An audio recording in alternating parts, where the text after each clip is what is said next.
Salve, salve galera, sejam muito bem-vindos a mais um episódio aqui do Saluscast. Hoje estou com o Rodrigo Daronco, fisioterapeuta, que vai trazer muita informação para nós sobre dor, mas principalmente mecanismos neurológicos de como funciona a dor e quais são os mecanismos de ação que pioram essa tensão muscular, essa dor que todas as pessoas sentem. Então, já te agradeço, Rodrigo, pela presença. Muito obrigado por tu dedicar aí um tempo, né, do teu dia corrido para trazer aí conhecimento para essa galera aí que tá precisando entender um pouquinho mais sobre isso. E aí eu já entro com uma pergunta que é: o que que é essa dor crônica, né, que todo mundo quer saber, e trazer um pouquinho sobre esses mecanismos de ação, né, a nível cerebral e periférico, para o pessoal entender lá da base como tudo isso acontece. E a partir disso a gente desenrolar o papo. Então, em primeiro lugar, eu queria agradecer o convite, tá?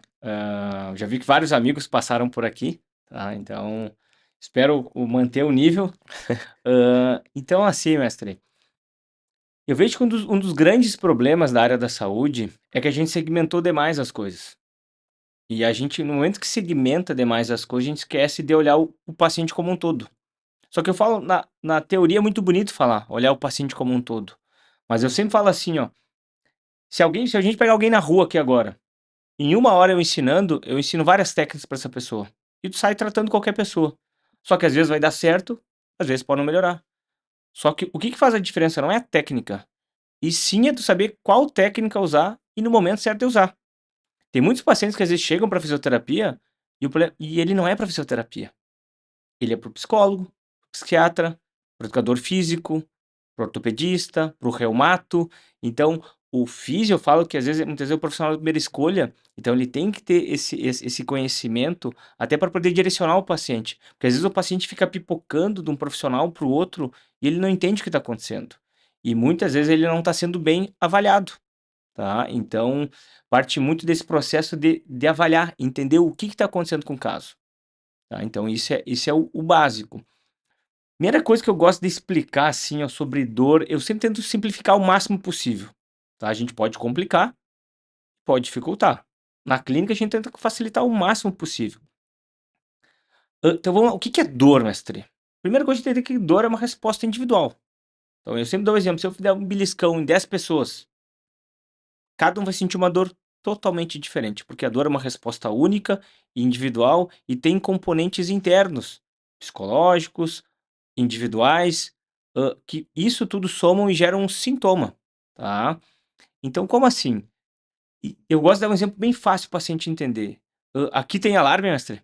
Tem, Tem um alarme. tem alarme. Alarme de movimento, eu acredito. Exato. Então, imagina que o cérebro, ele tá toda hora pegando informações da periferia. Tu tá parado aqui agora, mas o teu cérebro tá sendo bombardeado o tempo inteiro pelo teu sistema nervoso periférico. Sistema vascular, sistema renal, sistema endócrino. O corpo tá toda hora captando tudo. E isso a gente fala também dos tecidos periféricos, sistema musculoesquelético, sistema articular. Então, por exemplo assim, ó, nesse momento, tu sabe em que posição tá teu joelho? Sim. Tu precisa olhar para saber? Não. Porque tu tem um fator periférico e cortical fica identificando isso aí. Então imagina assim, imagina que tem um alarme de movimento. Ele deveria disparar se alguém tentasse entrar agora, não deveria? Deveria. O paciente que tem dor crônica, imagina assim, imagina eu vou lá e pego esse alarme e começo a deixar ele cada vez mais sensível. Então aumenta a sensibilidade desse disparo. Então tu imagina, começa a disparar um gato caminhando ali faz o quê? Disparador. Dispara o alarme. Aí cada vez tu vai deixando mais sensível. Chega a um ponto que Passou o vento. uma folha voou e dispara o alarme. Então, agressor na área, ameaça. Esse que é o problema. O processo da dor crônica, muitas vezes, ele vai gerando um processo de disparos cada vez por menos estímulos. Isso tem muito a ver com o potencial de ação. Uhum. Então, para tu ter uma descarga elétrica no teu cérebro ou em qualquer neurônio, tu tem que ter o potencial de ação. Só que tu tem que ter um estímulo muitas vezes para acontecer isso. O paciente com dor crônica, um pensamento disparador, um cheiro disparador, o pensar que tem uma apresentação disparador. Então, esse que é o problema. O sistema de alarme dele fica desregulado. Ele começa a disparar. Tu imagina se começa a disparar toda hora esse alarme aqui, cara. Tu vai ficar louco. Uhum. Tu não consegue descansar mais. E esse que é um dos problemas. Então, a modulação da dor vai ficando o quê? Descontrolada. E aí o paciente ele não consegue entender o porquê ele tem a dor, porque às vezes ele faz exame de imagem e não aparece nada. E muitas vezes tu tem uma alteração, não quer dizer que o problema é por causa daquela alteração. Tu tem que ver a clínica. Por isso que a clínica é soberana. Então existem subclassificações da dor. Existem uma coisa que a gente fala que é dor nociceptiva. O que é dor nociceptiva? Eu vim aqui te dar um beliscão. Então essa é a dor, é o estímulo periférico, que vai a nível medular, vai para o córtex, ele interpreta como dor. Isso é uma dor nociceptiva. Então, uma contratura muscular pode ser uma dor nociceptiva, um tostão, uma torção, isso tudo é uma dor nociceptiva. E existe uma dor que a gente fala que é dor nociplástica, que tem a ver com o cérebro. Então, o cérebro dispara mesmo sem ter lesão. Então, ele interpreta. Como é que dá para explicar por outra via? Alguém já foi assaltado? Quase, mas não cheguei. Como é que foi a situação? Eu tava caminhando na rua, né? E aí vi a aproximação do indivíduo. Quando ele atravessou a rua, né? Já veio na diagonal. E eu já liguei o sinal de alerta, né? Ih, acho que vai. E aí nisso eu apertei um passo, ele apertou também. Daí quando eu vi que ele vinha de encontro, eu saí correndo. Isso, tu lembra a rua que foi? Foi ali na Presidente, na frente da locomotiva ali, Tá. na biblioteca. E o que acontece toda vez que tu passa na frente da locomotiva? Ah, lembra, né? Isso faz quanto tempo? Isso faz uns 8 anos. Então vamos dar um exemplo assim. Tu imagina, vou mudar um pouco a tua história. Imagina que tu tava passando na frente da locomotiva e tu escutou, parou o motoqueiro, tá? Nada contra os motoqueiros, mas parou o motoqueiro, e o cara te assaltou, tá? Tem pessoas que vão sofrer o estímulo, cara, vão seguir a vida e nunca mais vão lembrar disso. Só que o que vai acontecer com outras pessoas? Toda vez que passar na frente do trenzinho ali, vai ter taquicardia, vai suar frio, vai ter um enrijecimento muscular. Isso é uma pessoa. A pessoa, quando vai cada vez ficando mais com medo, sensibilizada, ela vai cada vez estimulando mais essa via. E aí entra regiões corticais como amígdala, que é a zona do medo, Medo. hipocampo, que é a zona de quem? Da Memória. memória, mestre. E aí uma vai retroalimentando a outra. Enquanto mais uma vai retroalimentando a outra, e normalmente tu acaba tendo uma inibição do córtex pré-frontal, que ele deveria frear. Calma, pensa, isso aconteceu uma vez só. Normalmente o córtex pré-frontal vai estar inibido, que a gente vai falar por que isso acontece. Ele não é totalmente inibido, mas para algumas partes ele pode ficar inibido. Então, principalmente a amígdala e hipocampo vão ficar se retroalimentando. Uhum. E aí vai acontecendo o quê? Chega um ponto que tu escuta, tu não precisa mais estar passando na frente do trenzinho. Tu escuta um barulho de moto, tu já tem taquicardia, suor frio, rigidez muscular, tensão. E dispara uma crise de ansiedade. Chega um ponto que tu tá dormindo em casa e tu escuta um motoqueiro passando a 1 quilômetro. Isso dispara. Porque cada vez essa memória da dor, do assalto, vai sendo ligada pela tua amígdala, que é a zona do medo.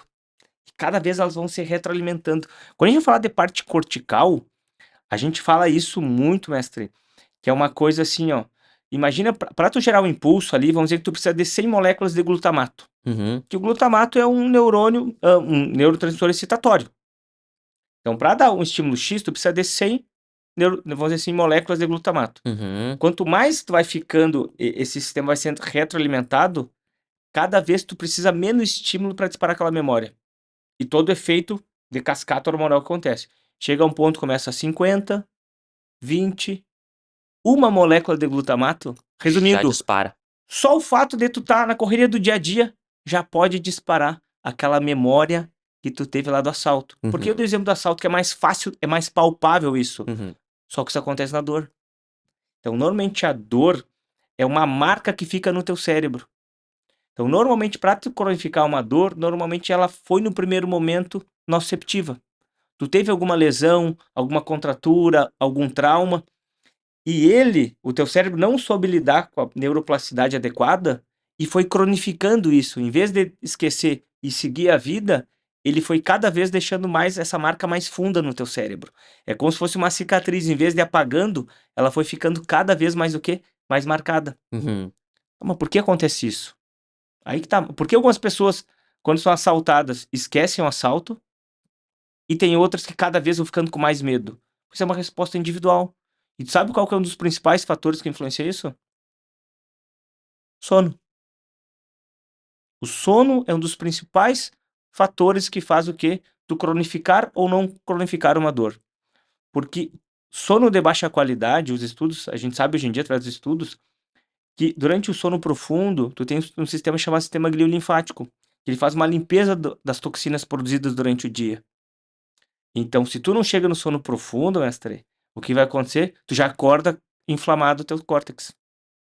Córtex inflamado dificulta a conversa limpa. É a Uhum, mesma coisa eu tentar conversar contigo, colocando aqui, eu vou abafando, vai atrapalhando. com certeza. Então, o sono, somente cronicamente bagunçado, é um dos principais fatores de cronificação de dor.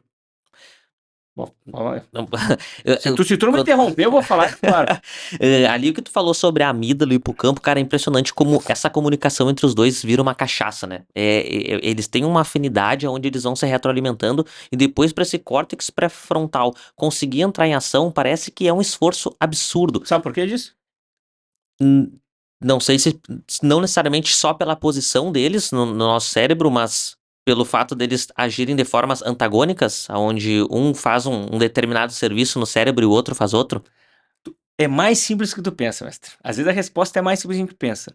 A gente tem que imaginar, nós como espécie, a gente está quantos milhões de anos aí? Uhum. Sei lá, 1000 anos. Não sei, agora de tempo eu não vou saber. Mas imagina quantos anos nós como espécie estamos aqui. Imagina que há tantos mil anos atrás não existia essa casa que tem aqui. Nós vivíamos aonde? Na selva, Na selva. E qual é a prioridade do sistema nervoso? A mais primitiva é o quê? sobrevivência. Para poder procriar. Uhum. Que tu tem que procriar para seguir a tua espécie, mas para poder procriar tem que sobrevivência. Então, uma das partes mais antigas do nosso sistema nervoso, o que que é? É gravar locais inimigos para o quê? Para te proteger. Só que para te proteger, tu vai ativar quem? A amígdala, que aí ela vai ter uma resposta a nível do sistema nervoso central, amígdala, hipotálamo, hipófise, adrenal, que aí vai liberar os hormônios adrenérgicos que vão te preparar ou para lutar ou para fugir. Isso é a coisa mais antiga que tem no sistema nervoso, pensando em espécie humana. Só que hoje em dia a gente não vive mais sobre isso. Só que esse sistema ainda tá o quê? Tá muito ligado. E o cérebro é muito bom em fazer associações. E esse que é o perigo. Por isso que eles são, cara, eles estão intrinsecamente ligados um no outro. Eles continuam trabalhando, só que num contexto diferente agora, né? Não, a gente não foge do leão, mas a gente tá preocupado com outras coisas da Cara, vida. tem uma coisa que eu sempre brinco com o paciente, quando estou dando aula, assim, pro pessoal entender, é assim, ó. Vou fazer contigo esse experimento, mestre. Se o Tá. pessoal em casa quiser fazer, o problema é que a gente separa as coisas como se o cérebro não sabe diferenciar o que é real e o que não é real. Então, como assim, Henrique? Fecha os olhos. Confia em mim, mestre. Não vou te sacanear. Pensa numa comida que faz tempo que tu não come. Tu tá com vontade de comer, mestre. Tenta visualizá-la na tua cabeça. Se tu vai ver que tu conseguiu visualizar ela, ou o pessoal em casa fez o experimento e fechou os olhos e pensou numa comida, alguma coisa que tá com vontade de comer, de beber, pode abrir os olhos, mestre. Chegou a salivar? Sim, óbvio. Então, pensa assim comigo. Olha que loucura isso. O que que tu pensou? Não sei se tu pode falar. X. É um xizão. Xizão. É, Faz tempo. xizão é bom, mestre. Então, vamos lá. Então, pensa assim. Esse X tá aqui, ele é real? Não.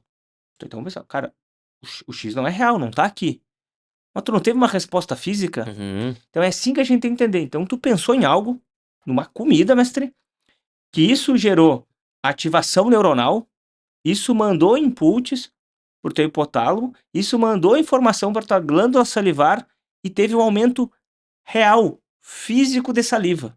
Então um pensamento gerou uma cascata de neurotransmissores que gerou uma resposta física de aumento de salivação. Só que eu dei um exemplo de uma comida. Tu imagina isso na correria do dia a dia, estresse, conta. Então tu vai tendo diversos sintomas que tu tem de dor, ansiedade, gastrite, seja o que for, mestre. Às vezes por quê? Porque o teu pensamento não desliga, tá sempre acelerado demais. Então, o problema é que a gente foi desmembrado nas coisas. Não existe sistema, eu falo assim, o sistema endócrino, ele não funciona sozinho, mestre. Sistema circulatório não funciona sozinho. Vamos para o clássico. Como a gente falou, Qual que é o sistema mais primitivo do nosso corpo? O sistema luta ou fuga. Uhum. Então, vamos dizer que alguém tomara que não aconteça isso. Imagina alguém entra aqui derrubando a porta, mestre. Sim. Vagabundo, assalto. Tá, pede pra sair, 01. Então pensa assim, ó. O que vai acontecer contigo, mestre? Bah, na hora já dilata a pupila, frequência cardíaca lá em cima, Isso o que que é teu sistema? meu sistema simpático ligado, cortisol liberando. Isso, mestre. Então o que acontece? Tu tem a resposta aguda, que ela dura em torno de 8 a 10 segundos. Teu sistema vai analisar, teoricamente teu córtex pré-frontal é para entrar, e para dizer, calma, só foi um susto. O que que acontece em muitas pessoas? Esse sistema não desliga. Tá o tempo inteiro em alerta.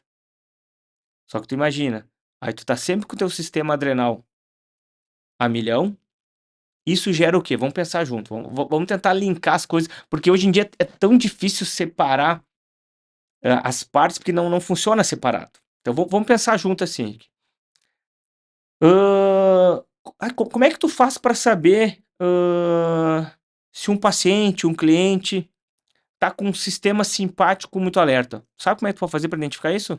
Tu diz visualmente só ou Com sintomas clínicos, mesmo. sintomas clínicos? Como é que tu faria numa anamnese? Normalmente, quando eu faço o teste, através da frequência cardíaca, eu já vejo esse comportamento da atividade simpática dele. Perfeito, então a frequência cardíaca pode ser, mas se o cara é muito destreinado, Então, vai estar alterado também. obeso, entendeu? Então ele é um fator. Mas pode ser Uhum. usado, é interessante. Mas muitas vezes, às vezes tem gente que não vai ter na clínica para fazer isso, ou na academia. Sim. Vamos pensar assim, ó. Eu sempre faço assim, ó. Pensa na floresta. Um dos principais fatores clínicos para tu ver se tu tá estressado ou com o teu sistema hiperreativo em vigília, em excesso de proteção, é o seguinte. Tu tá numa floresta. Quem é o primeiro sistema que tu acha que vai te proteger? É a visão? É a audição? Cara, eu acho que é audição, hein? Claro, vamos pensar, é meio. Por que audição, mestre? Perfeito, é audição. Como assim? Porque uma hora tu vai fechar os olhos. Sim. Então, pensa assim comigo. Então, se tu tem o sono leve, tu é aquela pessoa que acorda fácil com barulho, sonha a noite inteira, paciente que sonha a noite inteira, ou sonha muito, tu tá no sono vigília. Tu não entra no sono profundo. Tu só sonha na fase do sono superficial, mestre. Tanto que tu lembra do sonho quando acorda. Sim. Então, o paciente que sonha a noite inteira, cara, tu sabe que ele vem no sono de baixa qualidade. Hoje tem os relógios e tudo mais, que isso ajuda, mas não é todo paciente que tem. Claro. Então, vamos pensar assim. Então, um paciente que tem sono leve. Então, por quê?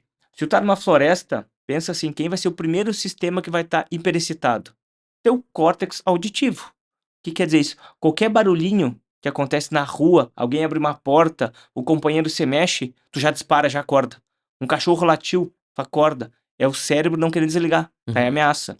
Então, essa é a primeira coisa. Sono leve. Por quê? Então, todo paciente tem sono leve, eu sei que tem excesso de simpático. Excesso de simpático vai entrar os hormônios adrenérgicos. Aí vai entrar cortisol, acetilcolina, noradrenalina, e assim, glutamato, todos esses. Tu acha que a exposição da pessoa a esse sono ou a exposição da pessoa a um ambiente barulhento para dormir, ela com o tempo se adapta e o corpo tenta achar mecanismos para dormir melhor ou vai ser Aí que tá, ótima pergunta, mestre. Se tu for para lugares barulhentos, quem vai se adaptar é pessoas que o sistema tá resfriado. Que o sistema simpático e parasimpático você consegue se contrabalançar. Uhum. O paciente que tá com o sistema desequilibrado, vamos dizer assim,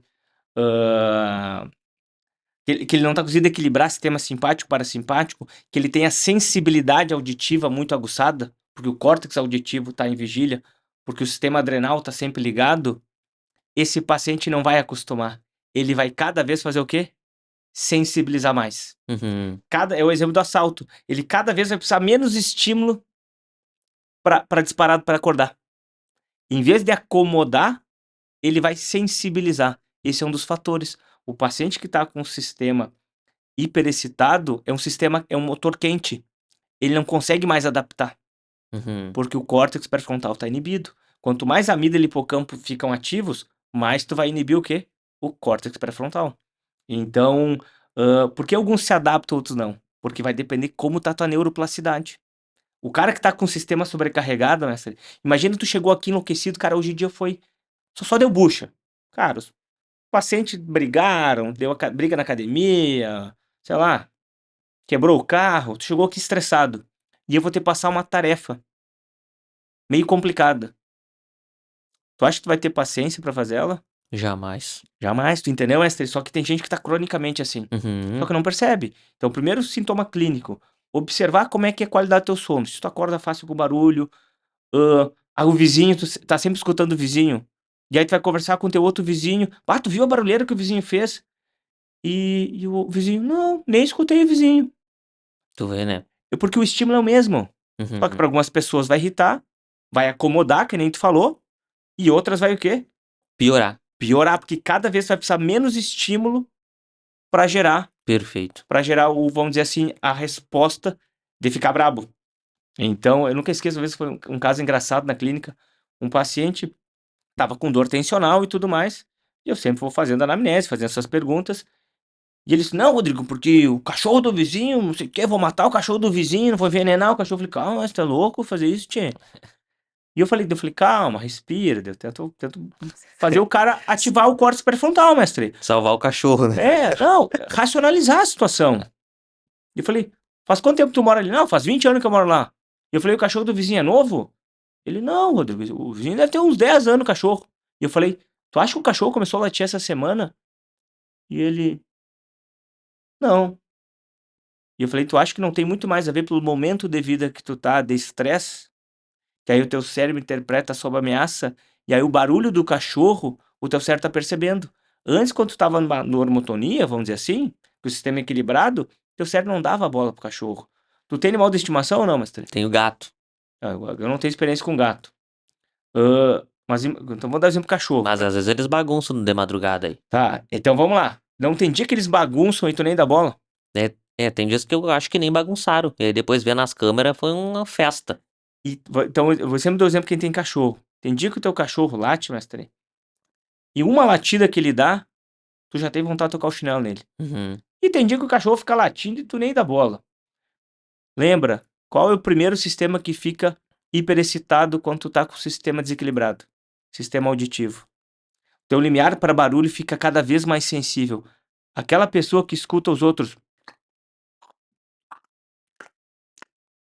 Eu pergunto, tu escuta o teu companheiro, tua família mastigando assim, meu Deus, Rodrigo, meu marido mastigando, parece um porco. E eu falo assim, ó, tá, mas as outras pessoas reclamam? Não, ninguém reclama. A pessoa, quando tem normalmente o sono leve, ele não vai ter só no sono leve. Ele vai ter para outras coisas do dia. Ele sente, ele escuta o companheiro mastigando. Ele, quando eu pergunto, e aí, quando ele lava a louça? Meu Deus, parece que vai quebrar a louça lavando. Então, esse é um outro sintoma clínico que acontece com a gente. Então, quando a patroa lá tá lavando a louça e tá fazendo barulho, eu falo assim, meu Deus, eu fico pensando assim, cara, mas vai quebrar os pratos. Tu acha que aquele dia ela tá lavando diferente? Não. Ou quando meus cachorros latem e eu tocar o chinelo. Não, eu tô estressado por algum motivo. Tem algo que tá me agoniando, me deixando preocupado e tá me deixando meu sistema em vigília. Então, sistema auditivo é o primeiro sistema que a gente tem que avaliar nos nossos clientes. E conosco mesmo. Uhum. Entendeu? Uma coisa é um dia, outra coisa é tu tá sempre assim. Outra coisa, aquela pessoa quando chega em casa e fala assim, ó, meu Deus, abaixa o som dessa televisão. E aí tu fala, tá, mas a TV tá no 10. Ela não tá alta, mas o som te incomoda. Sim. Então, o sistema auditivo é um grande, eu vou dizer, um grande fator que favorece o paciente o quê? Cronificador. Porque Uhum. eu sei que a neuroplasticidade do cérebro tá o quê? Tá comprometida. Uhum. Porque ele não desliga. E aí os neurotransmissores estão influenciando isso aí. Dentro dos dois perfis que tu trouxe, aquela pessoa que vai piorar ou melhorar, né? Vai ter essa neuroplasticidade mais funcional ou disfuncional. A pessoa que tá piorando, percebe que tá piorando. Vamos trazer o exemplo do sono, que é o carro-chefe. Tem algum manejo para essa pessoa fazer, visto que ela não pode mudar de quarto, né, ou não tem como mudar de apartamento, mas, mora aí num local muito barulhento, tá percebendo agora, assistindo o nosso episódio, que ela tá passando por isso, mas ela é o perfil que ela não tá se adaptando. Ela percebe que isso tá cronificando para muito pior. Tem algum manejo que essa pessoa pode fazer? Tu quer explicação fácil ou difícil? Se o pessoal tá aí até agora, tem que ser difícil, né? Ah, achei que tu pedia fácil. Não, eu sempre brinco na clínica assim pro paciente, tu quer explicação fácil ou difícil? Aí as pessoas falam, fácil. Eu falei, porque Deus quis. Fácil porque Deus quis. Não, Sim. não tô brincando. Eu sempre tento levar as coisas mais de forma leve, porque a vida já é pesada. Com certeza. Então, eu já tô há 16 anos formado, mestre. E eu vejo que quando me formei 16 anos atrás, não existia essa coisa de WhatsApp. Uhum. Não existia rede social. Então, antigamente, eu só estava no consultório trabalhando, estudando, e tu não tinha ideia do que estava acontecendo no mundo. Então, essa mudança nossa da sociedade já favorece para pessoas que não têm esse sistema tão adaptado sofrerem mais ainda, porque o sistema não desliga mais. Eu vou dar um exemplo assim, quando eu me formei, comecei minha pós em osteopatia, eu ia para Porto Alegre. Uhum. Eu chegava lá em Porto Alegre, na época, 4 horas de viagem, era menos tempo. Eu lembro que a mãe falava assim: depois que tu chegar, tu me liga. Mas eu lembro que tinha que chegar no orelhão, e no Nossa. orelhão, Sim. E com o cartãozinho, o né? cartão não era ficha, pelo menos, era Sim. o cartãozinho, créditos. Se colecionava depois, né? Isso. E aí eu chegava, "Mas como assim, Rodrigo? Eu quero dar um exemplo, porque o problema ele é muito mais profundo, e isso engloba desde a sociedade. Vou dar um exemplo. Então, vamos dizer que eu saísse meio-dia e chegaria 4 horas lá em Porto Alegre. Se eu até demorasse 6, 7, 8 horas da noite para ligar para minha mãe, ela estava tranquilo, porque ela sabia que eu ia chegar, que eu ia ter as malas para guardar, que talvez ia estar com fome, ia tomar um banho. Qual que é o problema hoje em dia? Se alguém viaja e tu sabe que ela vai chegar às 4 horas da tarde, 4 e 1 tu já tá mandando WhatsApp. 4 e 5 ela não visualizou, tu já fica, meu Deus do céu, aconteceu alguma coisa. Então, tu entendeu que o problema é que a sociedade acelerada deixou todos nós mais acelerados. Então já começa no dia a dia nosso. Uhum. WhatsApp. Exemplo bem simples. Quem é que aqui ainda mantém a velocidade 1 no WhatsApp? Cara, eu lembro quando eu era adolescente, eu ficava 1 hora no telefone com algum amigo e tudo mais. Se eu te mandar hoje em dia, se eu te mandasse essa semana um áudio de 10 minutos, Bah. você fala, filho da... Começamos o podcast antes. Aham. Tu entende? Cara, a gente às vezes não tem paciência pra escutar um áudio de 3 minutos, mestre. Mas fica 1 hora passando o feed do Instagram. É. Por quê? Porque é recompensa fácil, é dopamina fácil. Então, esse que é o problema. Então, tu entende que começa o sono desde hábitos de vida. Então, quando tu quer trabalhar mesmo o sono, tu deveria trabalhar desde isso aí. Então, teria que começar a fazer desde uma desintoxicação, ver hábitos de vida, mas vamos tentar ser um pouco mais prático. Uhum. O que dá pra fazer, o que não dá pra fazer? Coisas do dia a dia que influenciam o sono. Na nossa sociedade aqui no sul. Mate. Tu sabe qual a meia-vida da cafeína? Meia vida da cafeína, acho que é 6 horas. A meia-vida, A meia vida, 4. 1 hora. 1 hora só. A meia-vida. O que Ah, quer dizer a meia-vida? Se tu tomar 100 miligramas de cafeína, depois de 1 hora tu vai ter 50. tá. Uhum. Depois de mais uma hora tu vai ter 25. Então depois de 6 horas tu vai ter o quê? Eliminado. Só que existe um porém. Tu sabe quem é que faz a degradação da cafeína no nosso corpo? É uma enzima do fígado. Tem pessoas que têm essa enzima acelerada, aumentada, a expressão dessa enzima, e tem outros que têm essa expressão dessa enzima o quê? Diminuída. Então essa meia-vida de 1 hora, que seria a média normal das pessoas, tem pessoas que vão tomar o café meio-dia e elas têm a expressão de meia-vida de 3 a 4 horas. Então faz para excreção, bota aí 4 meia-vidas. Então faz aí 12 horas. Então tu vai tomar café meio-dia e ainda meia-noite tu vai ter cafeína no teu sistema nervoso central. Isso eu tô dando exemplo do café meio-dia. Sim. Então, e aí tu vai somando meia-vida com meia-vida da cafeína. O cara toma de manhã, no meio da manhã, depois do meio-dia, meio da tarde, chega em casa tomar mate. Então, primeira coisa que tu tem que ver, então eu vejo que uma das coisas que mais influencia é o excesso de estimulantes. Então, cafeína, mate.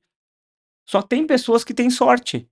que tem expressão aumentada Essa enzima. dessa enzima no fígado, que é aquele cara que toma o mate de noite e dorme ferrado. Uhum. Não tem o sono leve, não acorda fácil, acorda descansado. Então, primeira coisa, tu tem a tendência a ter o sono leve. Acorda fácil com barulho, acorda cansado, até em cima das pernas inquietas. Primeiro vê, eu estou tomando muita cafeína? Bah, Rodrigo, eu fico o dia tomando café, mate. Então, primeira coisa, tem que fazer essa análise. Primeira coisa. Tá, e aí o que que faz? Vamos dizer que tu tome café até as 8 da noite. O que que tu faria? Tu ia mandar cortar todo o café? É ter que tentar ir reduzindo aos poucos. Aí que tá, porque se tirar de uma vez só da abstinência, e aí o sistema faz o quê? E aí vai querer de tudo que é fora. Eu falo porque eu já fiz esses testes. Uhum. E não deu certo. Não, eu comecei a ter dor de cabeça e ficar irritado, Uhum. porque o cérebro se vicia na cafeína. Só que a boa notícia é o quê? Que dentro de uma semana, 10 dias, tu já ressensibiliza os receptores de adenosina no teu cérebro. Então isso é bom. Só que o que que eu falo? Vai começar, retira o último café que tu toma. Então se tu toma café às 8, tira o café das 8. Ou reduz a dose durante o dia. Então, Uhum. primeira grande dica é o quê? É analisar a quantidade de café ou mate que tá tomando. Isso é a primeira coisa que tem que fazer. Porque isso é bioquímico. Tá lá no teu sistema nervoso. Por quê, Henrique? Porque o café, ele tem um efeito, claro que reduzido, mas ele estimula muito quem? A cafeína, ela vai se ligar nos receptores de adenosina e vai enganar o teu cérebro como se tu não tivesse cansado. Exato. Só que ele estimula neurotransmissores, entre eles quem? Dopamina e noradrenalina, que são hormônios de quê? Da vigília. Vamos pensar assim, ó. Ahn, Hoje em dia tá muito em voga Vinvance. Uhum. Antigamente Ritalina ou Bupropiona, que são medicamentos que mexem com o quê? Dopamina e noradrenalina, tá? Que tem sua indicação clínica para déficit de atenção, hiperatividade, Alzheimer. Só que hoje em dia ela é usada o quê? De forma indiscriminada. Porque o pessoal quer o quê? Render, quer produzir. Então são medicamentos que fazem o quê? Que aceleram o teu sistema simpático. Esses medicamentos, se tu já tomou ou conhece alguém que toma, que hora que toma o Vinvance, por exemplo? De manhã, Por que se toma de manhã? para tentar aproveitar toda a vida do remédio para produzir durante o dia e a princípio chegar de noite sem o efeito do remédio, mas como tu já falou, né, a cafeína tem a sua vida útil, com certeza os remédios, né, tem também. Isso. E aí o que acontece, mestre?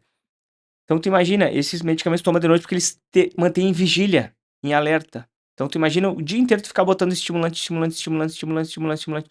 O teu sistema não desliga nunca. E um sistema não foi feito para funcionar 24 horas por dia. Ele não pode estar alerta 24 horas por dia. E legal a gente falar do Vinvance aqui agora. Hã, Tu sabe uma das coisas que então às vezes tu pega um paciente que tá tomando Vinvance, porque com indicação médica, tá, e aí ele começa a perceber: "Cara, eu sinto que não tá fazendo mais efeito". Sabe uma das coisas que mais atrapalha a meia-vida do Vinvance? A maioria das pessoas não tem ideia. Talvez o É um suplemento que você toma, não sei. vitamina C.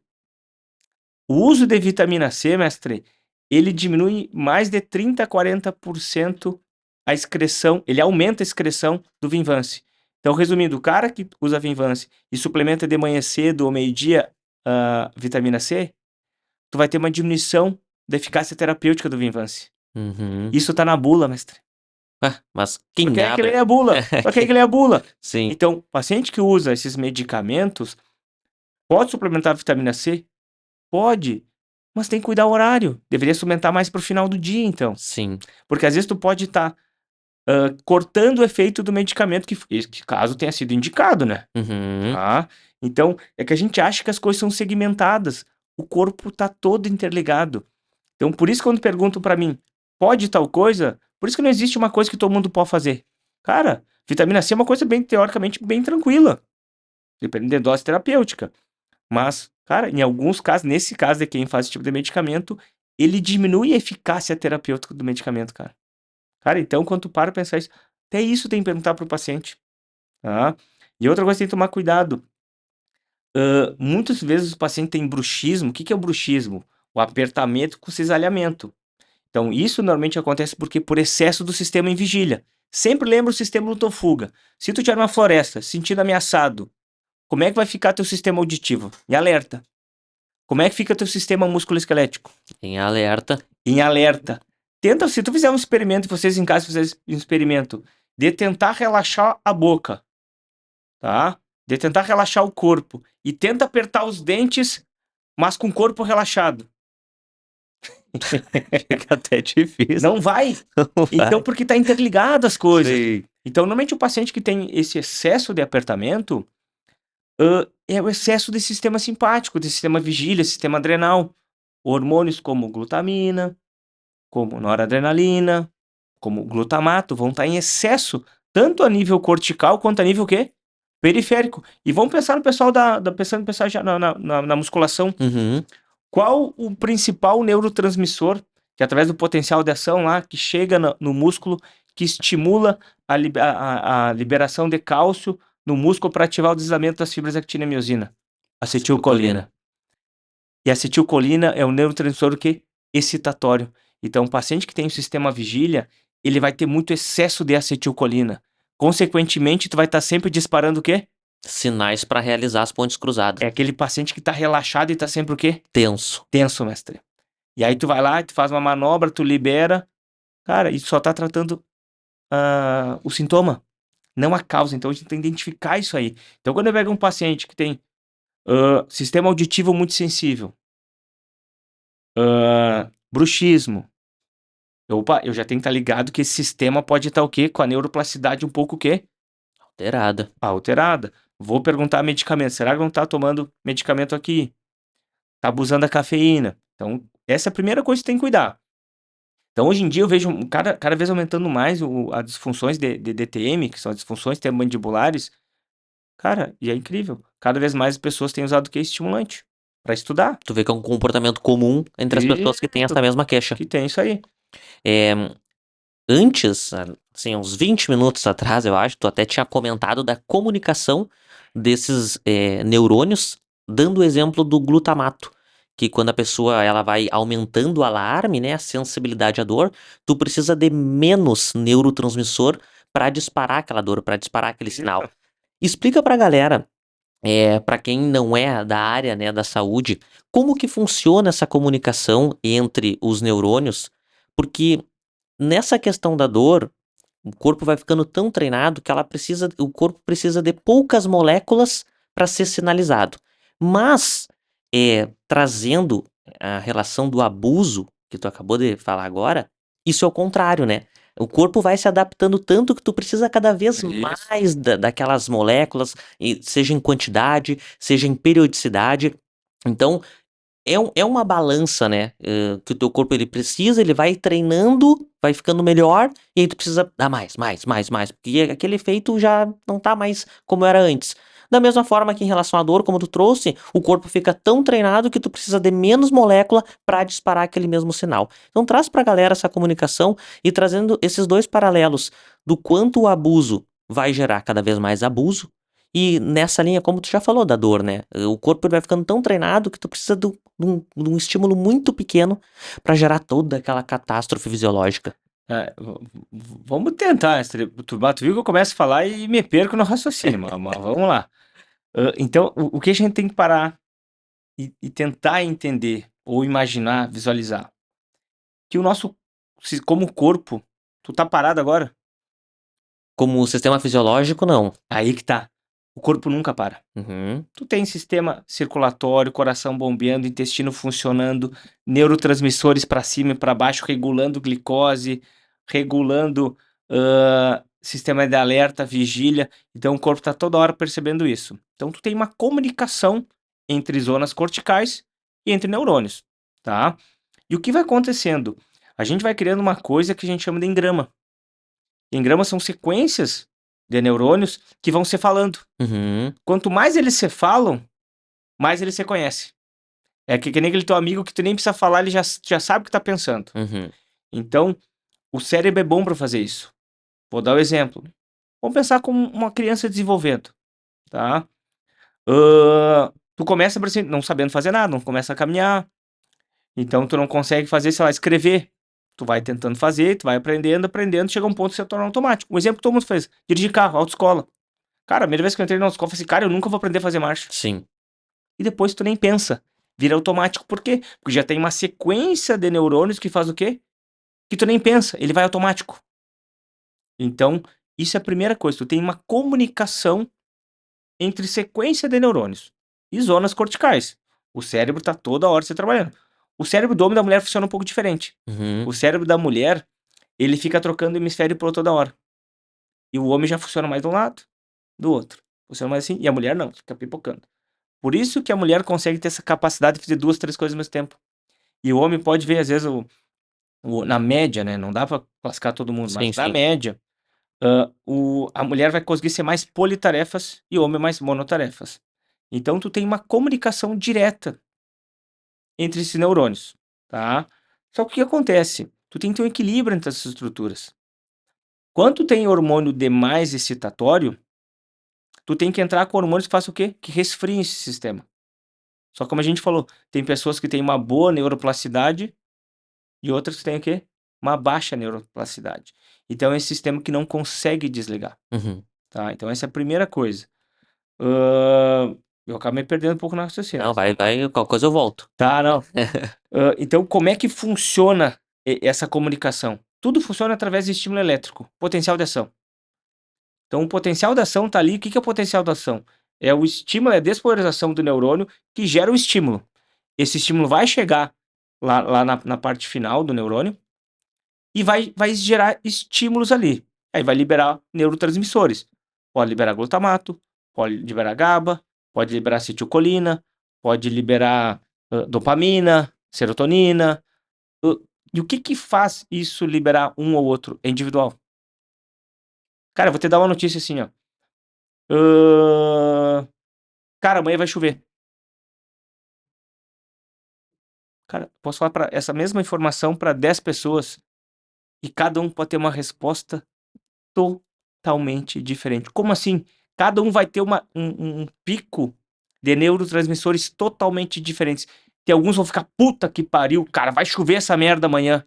Então você vai dizer, cara, coisa boa, vai diminuir o calor, não sei o quê. Tu entendeu? Então não existe. Quanto mais você tenta mapear zonas com dor, a gente sabe quais zonas influenciam, mas não tem como criar um mapa de dor. Uhum. Porque como assim é digital, a dor é uma resposta individual no cérebro.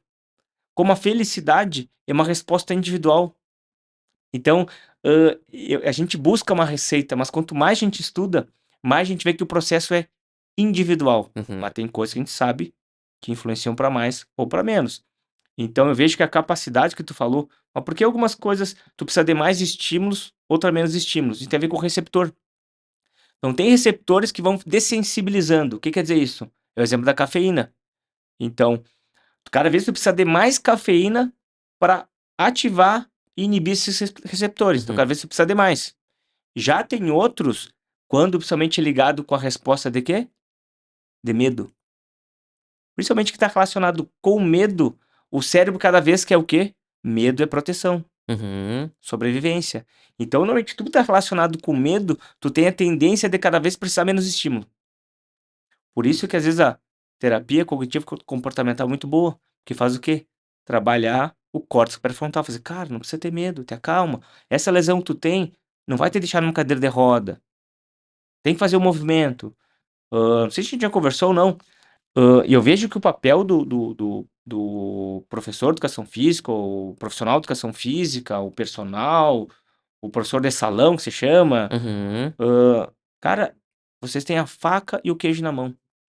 Porque se tu perguntar sobre dor crônica, se o paciente aprende dor crônica, eu avaliei que ele está alterado. Eu vou passar orientações e tudo mais. Talvez eu mexa nele, talvez eu não. Vai depender da avaliação clínica. Às vezes eu mexer, ele vai piorar, Uhum. porque é um sistema que já está aquecido demais. Eu posso piorar esse sistema. Esse seria o exemplo assim, que nem tu queria dar um conselho a alguém que tá brabo. Tu acha que vai adiantar? Eu vou fazer uma cosquinha nele. Sim. Mas o que a gente sabe hoje em dia, atividade física, mestre, é padrão ouro para dor crônica. Atividade física. Chega uma cliente para ti lá, e tu vai fazer uma avaliação e tu vê que ela tem um grau médio a leve de ansiedade.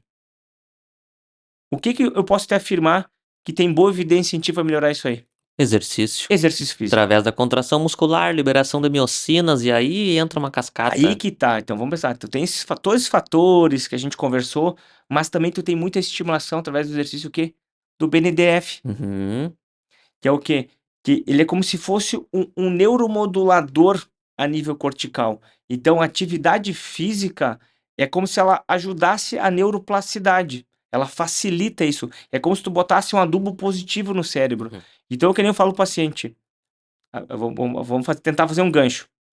Tem um estudo, saiu bem legal, não lembro se foi ano passado, agora não me recordo, que fizeram uma avaliação de pacientes que faziam uso de medicamentos recaptadores de serotonina. Tipo. Me fugiu o nome agora. Deu branco. Mas imagina um medicamento, então. Então fizeram um estudo Uhum. onde avaliaram pessoas que faziam uso de medicamentos recaptadores de serotonina. Que teoricamente a serotonina é hormônio do quê? Do bem-estar. Então, teoricamente, a pessoa que está em depressão está com carência de quê? Serotonina. Uhum. E aí acompanharam esses pacientes que usavam durante anos. Qual tu acha que foi o desfecho depois de 3, 4 anos Tomando. tomando? Eles iam precisando cada vez mais. A maioria, no fim das contas, não melhorou quase nada, mestre. Sim. Ficou Que- dependente. Dependente e não melhorou os sintomas. Uhum. Porque esse que é o problema. Cada vez mais que a gente estuda, a gente vê que não existe um neurotransmissor trabalhando sozinho. Só tu aumentar a serotonina no paciente não vai resolver. Pode ser que tire o corpo da homeostase. Imagina que o cérebro vai dar uma bagunçada. Sei lá, é que nem imagina teu guarda-roupa tá bagunçado. O que tu faz para tentar arrumar ele? Tu bota as roupas para fora, para tentar reorganizar. Então, tu entrar com medicamento, tu vai tentar reorganizar. Mas se o paciente começar a usar o medicamento e estiver fazendo atividade física, mestre, aí muda de figura. Uhum. Então, a atividade física, resumindo, vai potencializar através desse adubo que a atividade física faz. Vai facilitar tu melhorar a neuroplasticidade. E se nisso tu mudar a alimentação, melhorar o sono, fazer uma terapia, cara, o tratamento da dor crônica, ele é multifatorial. Tu não tem como trabalhar dor crônica sem o personal, sem o professor, sem um trabalho, seja interno de mindfulness, seja com terapia, não sei, mestre, mas tem que tentar um trabalho interno, e medicação. Muitas vezes, dificilmente, a gente vai escapar de medicação, Uhum. tá? Então, às vezes, o paciente tem medo, mas quando tem dor crônica mesmo, que o problema é nível de sistema, esse alarme que não desliga nunca, tu precisa, às vezes, dar uma acalmada nesse sistema. Até porque às vezes quando tu toma uma medicação, tu tá mexendo em um neurotransmissor, enquanto o exercício tá bagunçando todos, né. Então, Aí que tá, mestre. quantos remédios tu vai ter que tomar pra fazer toda essa neuroplasticidade que quando tu faz uma contração muscular por um tempo, de forma prolongada, contínua, consegue chacoalhar, né, esse sistema nervoso central. Então, a gente, primeira coisa, como profissionais da área da saúde, então tu vê qualquer paciente com perfil de ansiedade, de depressão, cada vez mais tem que estimular a atividade física. Eu tenho um pensamento talvez um pouco radical sobre isso. Eu, para mim, todo paciente que chegasse no médico, seja endócrino, seja traumato, seja cardiologista, seja psiquiatra, deveria fazer assim: meu querido, tu só vai ganhar o remédio se tu estiver fazendo atividade física. Uhum. Porque senão tu só vai tratar os sintomas. Então, tu estimular a atividade física, o desfecho lá no fim das contas, também era muito mais. Também tu melhora o poder de enfrentamento do paciente. Porque o paciente com dor crônica, ele pensa assim, cara, não vou mexer, senão eu vou quebrar a coluna. Sim. Eu vou não sei o quê. E o medo, lembra que a gente conversou? O medo ativa quem? Amígdala, hipocampo. E aí faz o quê? Tensão, vigília, proteção, medo, tensão muscular, estimula mais dor. E aí cada vez vai precisando menos estímulo para fazer o quê? Para gerar essa vigília. Disparar tudo de Tensão. novo. Então chega um ponto, por isso que o medo. Eu vou ter exemplo, eu peguei agora, se faz pouco tempo, uma paciente que teve uma crise feia de hérnia cervical, então uma compressão da raiz nervosa, e essa fase aguda muitas vezes não é para fisioterapia, é Uhum. para o medicamento. Só que ela teve a lesão ali estrutural. E ela foi essa semana à clínica. Cara, a paciente tá voando. Dentro do quadro a gente espera que vai até uns. Cara, vai de 8 até 6 meses, às vezes, para melhorar esse quadro. Nossa. E com 2, 3 semanas ela tá voando. Por quê? Ela só a primeira semana ela parou a atividade física, de reduzir um pouco, e depois já seguiu com o personal. Uhum. Foi adaptando, se mexendo, porque ela tem um poder de enfrentamento grande. Então, poder de enfrentamento grande é um fator que normalmente tem boa neuroplasticidade. O corpo vai tocando, vai se adaptando. Claro, ela não tinha, eu avaliei e eu mandei pro neurologista também, ela não tinha sinais de perda de força, nem hipotrofia. Então, Uhum. ela tinha todos os sinais clínicos que ia melhorar. Mas normalmente o paciente se arrasta um pouco mais. Cara, ela tá voando. Porque o poder de enfrentamento dela o que que é? É muito bom. O exemplo que eu sempre dou. Tu já pegou, já algum animalzinho teu já passou por cirurgia? Já passou. O que que fez a cirurgia? Ele tirou pedra no rim. Tá? E quantos dias ele já ficou voando pela casa? Tu diz depois da. Depois da cirurgia, do procedimento? Ah, não. Se não botam aquela coisa que parece que espreme eles, né? E deixa fechado num quarto, eles ficam trepando Então, por tudo. cara, isso é fantástico. Quando eu converso com meus pacientes que são cirurgiões veterinários, eu gosto muito dessa troca. Cara, os bichinhos, eles melhoram muito rápido. Uhum. Porque eles não têm o quê? Esse medo e eles Esse têm poder de enfrentamento. aí que tá, mestre, porque na natureza, teoricamente, tem que sobreviver. Claro. Então, claro que de vez em quando os bichinhos vão abrir os pontos, Sim. vai ter que estruturar de novo. Mas normalmente tu vê, cara, às vezes o bicho faz uma cirurgia grande e uma semana, 10 dias ele tá o quê? Tá voando. Não Uhum. tô dizendo que tu fez uma cirurgia tem que. Não, tu tem que respeitar. Porque dependendo do procedimento cirúrgico que tu fez, tu tem o tempo de cicatrização. Mas o que eu quero dizer, ter bom poder de enfrentamento, isso quer dizer córtex pré-frontal o quê? Operante. Operante, ativado. Inibe a amígdala e hipocampo, desarma os hormônios adrenérgicos que fazem o quê? Te mantém em vigília e proteção. Uhum. Então, tu entendeu que tá. Cara, é tudo uma engrenagem que É. tá toda hora se retroalimentando. E voltando que tu falando todo do sono, que eu fui lá pro outro lado, uma coisa bem simples, Henrique. Aqui tá bem iluminado aqui, né? Uhum. Então, como é que o nosso cérebro sabe que tá de manhã ou de dia? Pela luz, né? Pela luz, mestre. Então, existe uma coisa chamada genes clocks, que eles são ativados através da luz. Então, primeira coisa para quem tem sono ruim, sono vigília, primeira coisa é tentar se expor à luz logo de manhã cedo.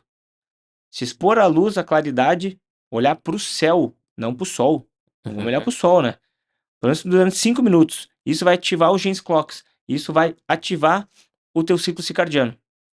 O sono começa com o início do dia. Ciclo circadiano, cortisol, melatonina.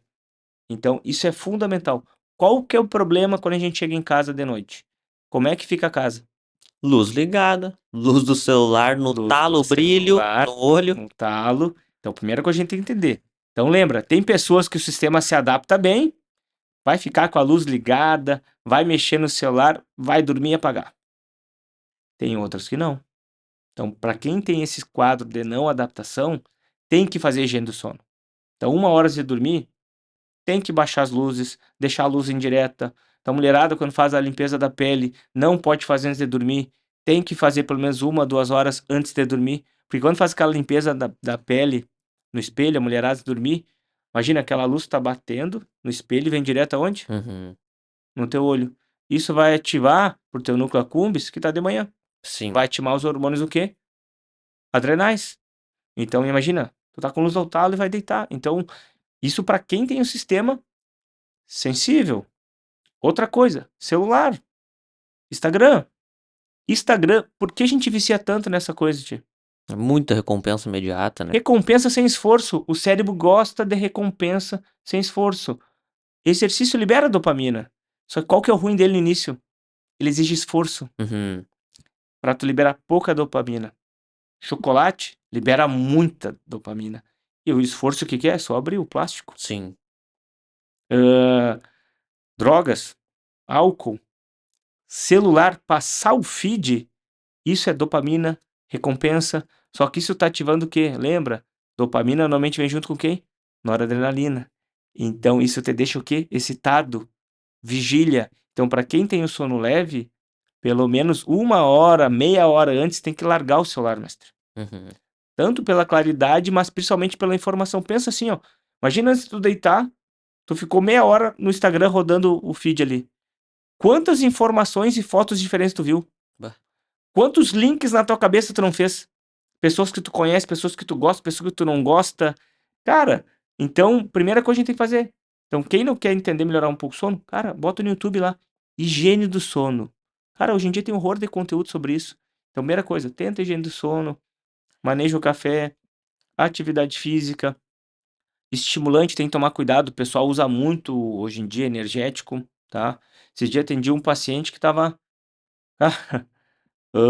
misturando 2 tipos de pré-treino. Meu Deus. Cara, ele pegava 2 pré-treinos diferentes, misturava e tomava.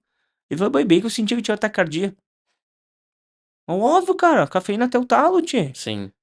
Favorece crise de ansiedade, aí o cara tá com tensão muscular, não sabe por quê. Teu sistema simpático tá lá em cima, acetilcolina até o talo, teu sistema muscular tá sempre o quê? Cara, tu não relaxa, tu tá parado e tá com a musculatura o quê? As fibras da actina e miosina estão o quê? Cara, coladas, não desligam. Uhum. Isso vai gerar o quê? Hipóxia local, contratura, irritação, acúmulo de catabólicos. O cara tá sempre se apertando, sempre com aquela dor, aquela tensão, porque o sistema não desliga. Tá cheio de catabólicos no local. E o perigo é ele se tornar crônico, esse que é o Crônico, problema. claro. Então, só de forma aguda não é o problema. Então, tu vê que tem por vários meios para tentar adaptar. Então, não existe uma função, Uhum. existem várias, tá? Então, mais ou menos por aí, mestre. Cara, eu fico pensando, quando tu traz ali essa diferença de perfil daquelas pessoas que têm uma melhor neuroplasticidade e outras não, mas aquelas que nos escutando se identificam ao fato de: "Ah, não, mas eu faço tudo isso e mesmo assim durmo bem".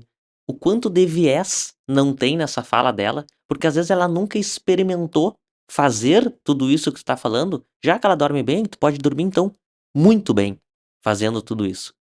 E o quanto tem de viés, da pessoa se convencer que ela pode continuar tendo esses hábitos que tu traz aqui pra nós que prejudica, né, o sono dela, mas como ela tem muita dificuldade em mudar um hábito pra melhor, ela prefere reforçar na cabeça dela essa ideia de que não, que tá tudo bem, que eu durmo bem, que eu ferro no sono, que eu não escuto o vizinho.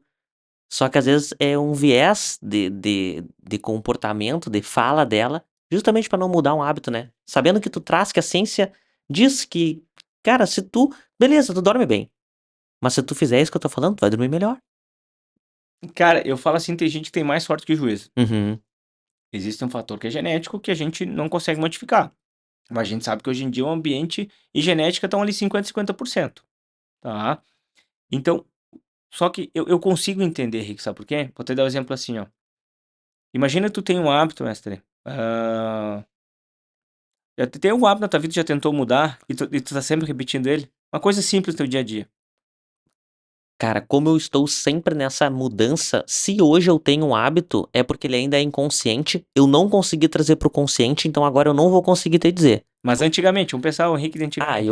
assim, eu comecei a mudar minha vida quando eu comecei a colocar a questão de respeitar muito o meu sono. Então, eu lembro que no início era muito difícil eu colocar o sono em primeiro lugar. Seja por eventos, celular, jogo de futebol. Não, mestre, eu vou mais simples ainda. Vou dar um exemplo assim, ó. Imagina tu tem o hábito de deixar o chinelo, sei lá, a tua mochila na sala, Uhum, tá? E a pessoa que mora contigo fala assim: "Cara, não deixa a mochila na sala". Aí no outro dia tu vai lá e faz o quê? Tu tira a mochila. uhum. 2, 3 dias depois tu faz o quê? Bota na sala. Porque, mestre, às vezes eu quero dizer com isso, se coisas simples do nosso dia a dia são difíceis de mudar, como assim? Cara, às vezes tem coisa simples, um chinelo que deixa atrás da porta, ou uma toalha que deixa na cama, que a mulher briga, ou a mãe briga. Pensa assim, se hábitos pequenos do dia a dia são difíceis de mudar, porque o cérebro ele não quer gastar energia com isso. Ele quer seguir naquele engrama que ele está acostumado, com o roteirinho. Ele não tem que pensar muito. Porque por incrível que pareça, se tu deixa uma toalha em cima da cama todo dia, faz parte da tua rotina, virou um hábito isso aí, tu não pensa.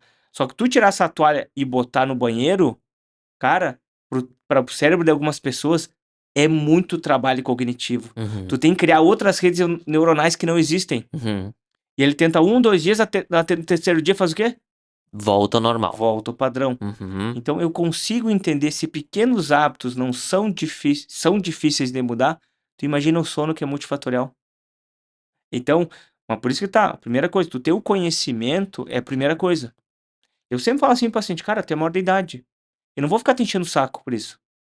Eu vou te passar, vou te falar uma vez, 2 no máximo, se tu tiver interesse, eu vou aprofundar isso". E não é todo paciente que vai aprofundar, tem paciente que não quer. E tu tem que respeitar. Faz parte do processo. Talvez nesse momento de vida tu não dê bola pra isso. Mas talvez daqui uns anos, quando tu tiver com os 40, 50, tu perceba um pouco mais o quanto isso faz diferença. Uhum. Então, é que nem aquele cara que come de tudo e é magro, tá? E nunca teve nenhuma doença. Ele vai dizer, porque eu vou cuidar da alimentação. Então, cara que tem mais sorte que juízo. Mas o que eu falo assim, ó, por isso qualquer coisa que tu vai mudar na vida, por isso que eu sempre falo, a disciplina vence o talento. Porque tudo que tu começar a tornar como disciplina, vai se tornar um hábito. O esforço é bom só para sair do lugar. O que acontece, a maioria das pessoas fazem na alimentação. Por isso que eu dou exemplo meus pacientes. Imagina o meu paciente com dor, aí eu falo, cara, tu vai ter que mudar a alimentação, vai ter que ir no Nutri. Não, Rodrigo, o Nutri mudou toda a minha alimentação. Cara, olha o esforço cognitivo que esse paciente vai ter que fazer. Eu falo, cara, começa mudando uma refeição só. Uhum. Facilita a tua vida. Muda uma refeição primeiro. Ou vou dar o exemplo. Cara, começa indo uma vez na academia. Começa a subir na escada do teu prédio. Às vezes, quando a gente vê um paciente num perfil que o sistema não tem essa capacidade mais de adaptação, mestre, tu acha que eu vou dar muitas tarefas para ele? Não, cara. Eu tenho que reduzir a vida dele. Eu tenho que tornar coisas mais simples. Então, às vezes, se o paciente não consegue na academia, eu mando subir escada. Então, uma das coisas que eu mais olhei dos meus pacientes hoje em dia é subir escada. Então, existe um protocolo que eu faço, principalmente com os pacientes de mais idade. Uhum. Cara, a primeira semana sobe um andar do prédio. Respondeu bem, na segunda semana sobe 2 andares.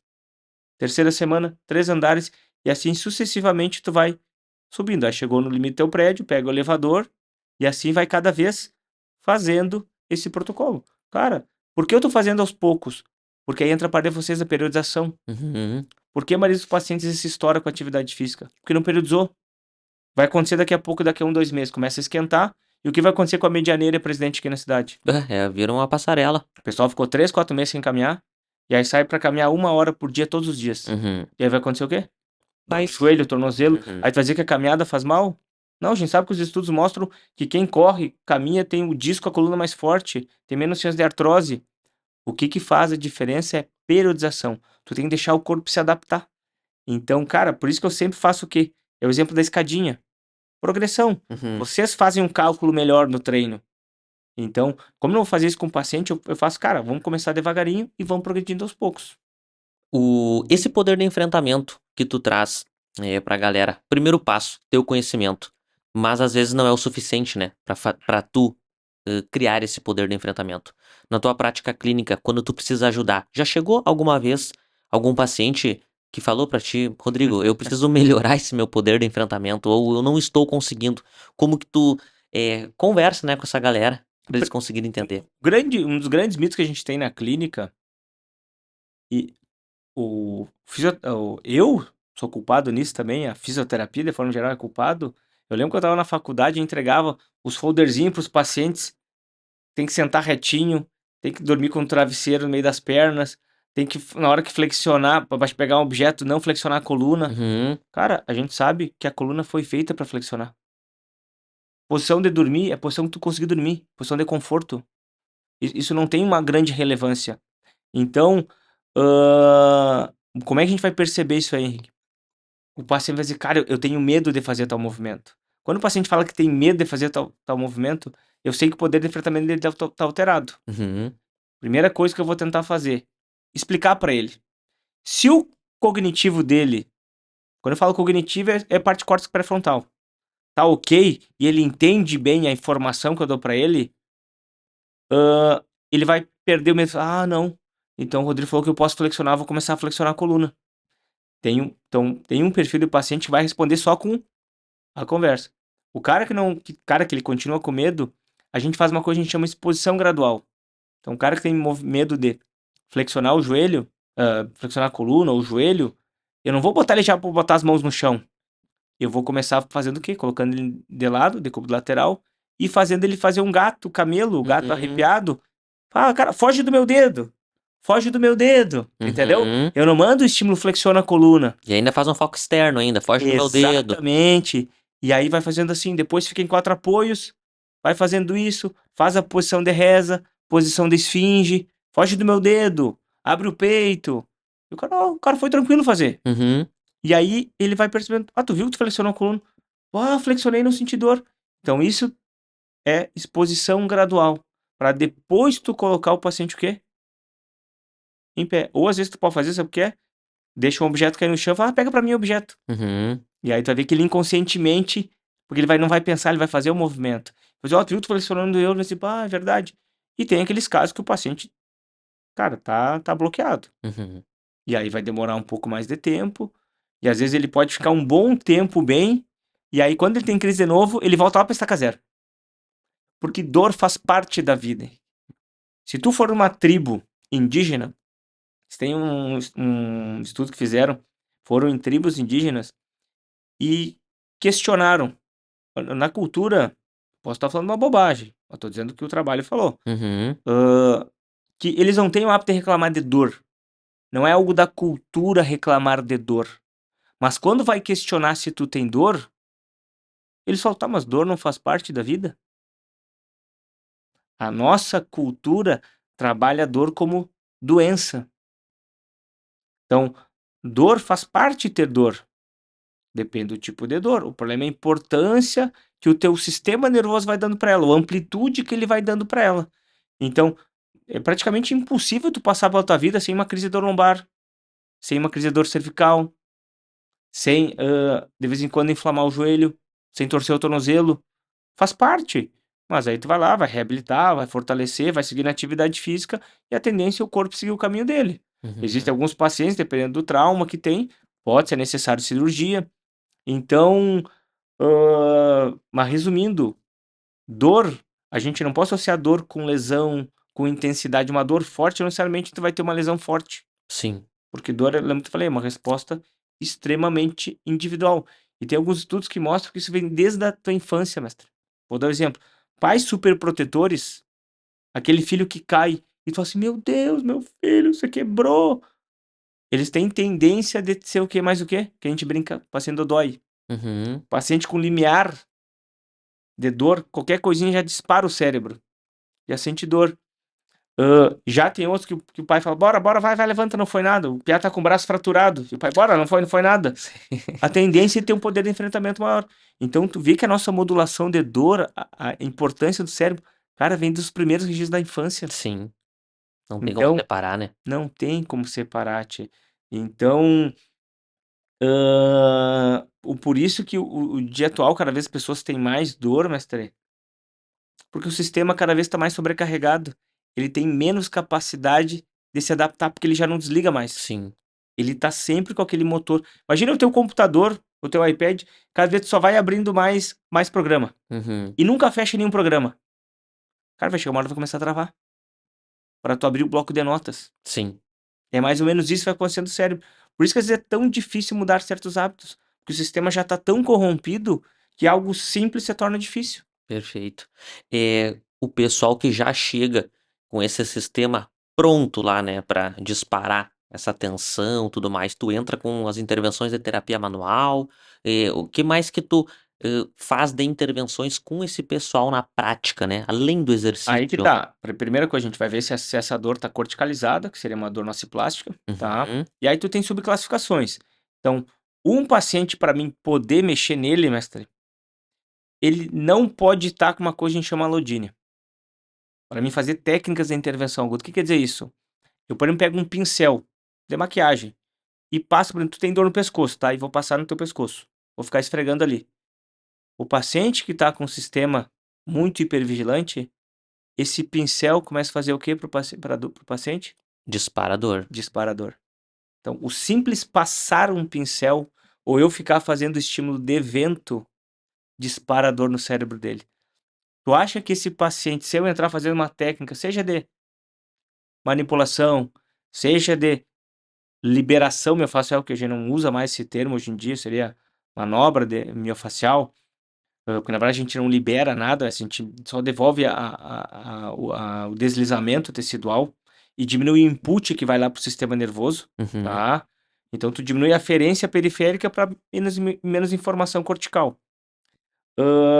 Tu acha que esse paciente que o vento disparador, tu acha que ele vai responder bem com uma manobra de fricção no local? Jamais. E nem volta. É aí que tá, é aquele paciente chega pra mim, eu fui no fulano ABC, cara, eu fiquei 2, 3, 4 dias, não conseguia caminhar. Por quê? Porque ele não avaliou o tipo de dor que o paciente tinha. Esse tipo de paciente, eu não posso entrar abordando o local. Uhum. Eu vou ter que, às vezes, entrar fazendo exercício pelo membro inferior.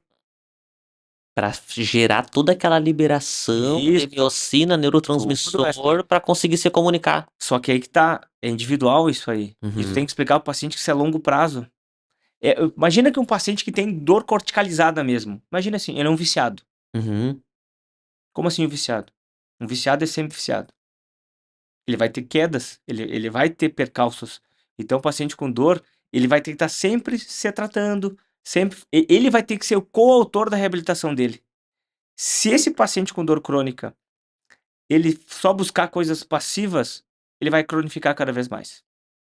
No momento que ele virar coautor do processo de reabilitação dele, aí ele vai entender o que é o automanejo e ele automaticamente, a médio, longo prazo, 6 meses, 1 ano, ele vai dizer: "Cara, eu tenho dor ainda, mas eu consigo fazer as coisas do dia a dia". Uhum. Entendi. Então, às vezes, esse paciente, às vezes, tu não consegue zerar a dor. Quer dizer isso, imagina um alcoólatra. Imagina tu é alcoólatra, mas tá? Uhum. Aí tu tá 1 ano limpo e eu encho um copo aqui pra ti e Jesus. fico aqui, ó. Cara, uma hora tu vai ceder. Então, o que eu quero te dizer, então um paciente com dor crônica, como a memória tá cicatriz, tá no cérebro, volta e meia vai ser ativada. Uhum. É que nem alguém que foi assaltado. Imagina tu passando no trenzinho, e aí tu fica com a sensação, tu vai ter que pensar: "Não, não, calma.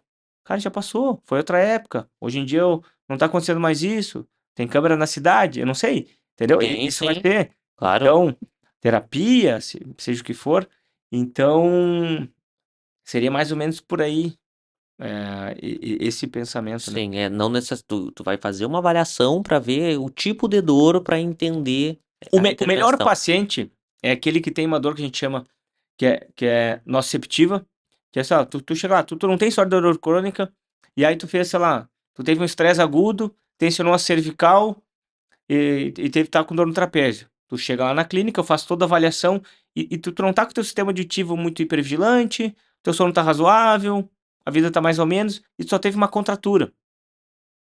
Tá? Um aumento de catabólicos locais, isso fica mandando informação lá pro teu cérebro. Uhum. Isso vai ativar o quê, mestre? Uma inflamação, vamos pensar assim, então vamos tentar fazer um resgate bioquímico. Então, quando tu tem uma contratura ali e um aumento de catabólicos no local, tu aumenta muito o quê? Prostaglandinas. Prostaglandinas vai estimular as COX, COX-1, COX-2, que são cascatas inflamatórias. Sim. E aí vamos pensar assim, e por isso que é legal a gente entender o porquê das coisas. Aí o paciente vai lá e toma um anti-inflamatório, um ibuprofeno, um cetoprofeno, tá? Qual que é uma queixa que tu já tomou anti-inflamatório, já fez uso de anti-inflamatório crônico Cara, por um tempo? sim. 7 dias. Tá, Mais como gripe, assim, né. tá. Mas tomou analgésico ou anti-inflamatório? Não, é anti-inflamatório, mais pra garganta, por exemplo, Tá, nimesulida. tá. Vamos pensar assim, tu chegou a te atacar a parte gástrica ou não? Não, não. Tá. Mas vamos pensar o que é mais comum, o ibuprofeno, cetoprofeno, porque vai depender, porque agora não me lembro o que tu tomou, por qual via que ele age. Uhum. Acho que ele age mais por via de COX-2. O que quer dizer isso? Vamos dar exemplo, o paciente está tomando um anti-inflamatório. Que a automedicação, tá aí, né, mestre, Com venda livre certeza, na farmácia. com Então o certeza. paciente fica tomando ibuprofeno, cetoprofeno, seja o que for, hã, e aí ele começa a reclamar de quê? De parte gástrica. Tu sabe por que um remédio como esse ataca o estômago? Já não se questiona o porquê das coisas, né. Então o paciente fala assim: "Não, eu vou tomar com comida para diminuir o desconforto gástrico". Tu acha que melhora muita coisa? Provavelmente não, né. Sabe por quê? Porque a COX-1 ela, tu tem as prostaglandinas que revestem várias partes do corpo, tá. E no estômago tem muito essa parte da COX-1. Então quando tu toma um anti-inflamatório dessa família, cetoprofeno, ibuprofeno, eles inibem a produção de prostaglandinas, não só da cascata inflamatória, Uhum. mas da mucosa do estômago. Então essa prostaglandina que tem no estômago, ela produz o muco gástrico. Então quando tu toma um anti-inflamatório, não é que o anti-inflamatório está no teu estômago e ele é ácido, ou ele agride a mucosa do teu estômago, não. Tu vai tomar ele vai ser absorvido no teu trato gastrointestinal e ele vai entrar na corrente sanguínea. Quando ele entrar na corrente sanguínea, ele vai chegar através dos vasos do teu estômago e aí vai inibir a produção de prostaglandinas no estômago, Que protege. que produz o muco gástrico. Isso faz o quê? Diminui a produção de suco gástrico, o ácido que teu corpo produz faz o quê? Começa a causar dano no estômago. Uhum. Então, outra coisa, sabe onde tem muita prostaglandina também? No rim. Então, quando tu toma um anti-inflamatório, por muito tempo, ou por uso indireto, tu gera uma inibição também dessa prostaglandina onde? No rim.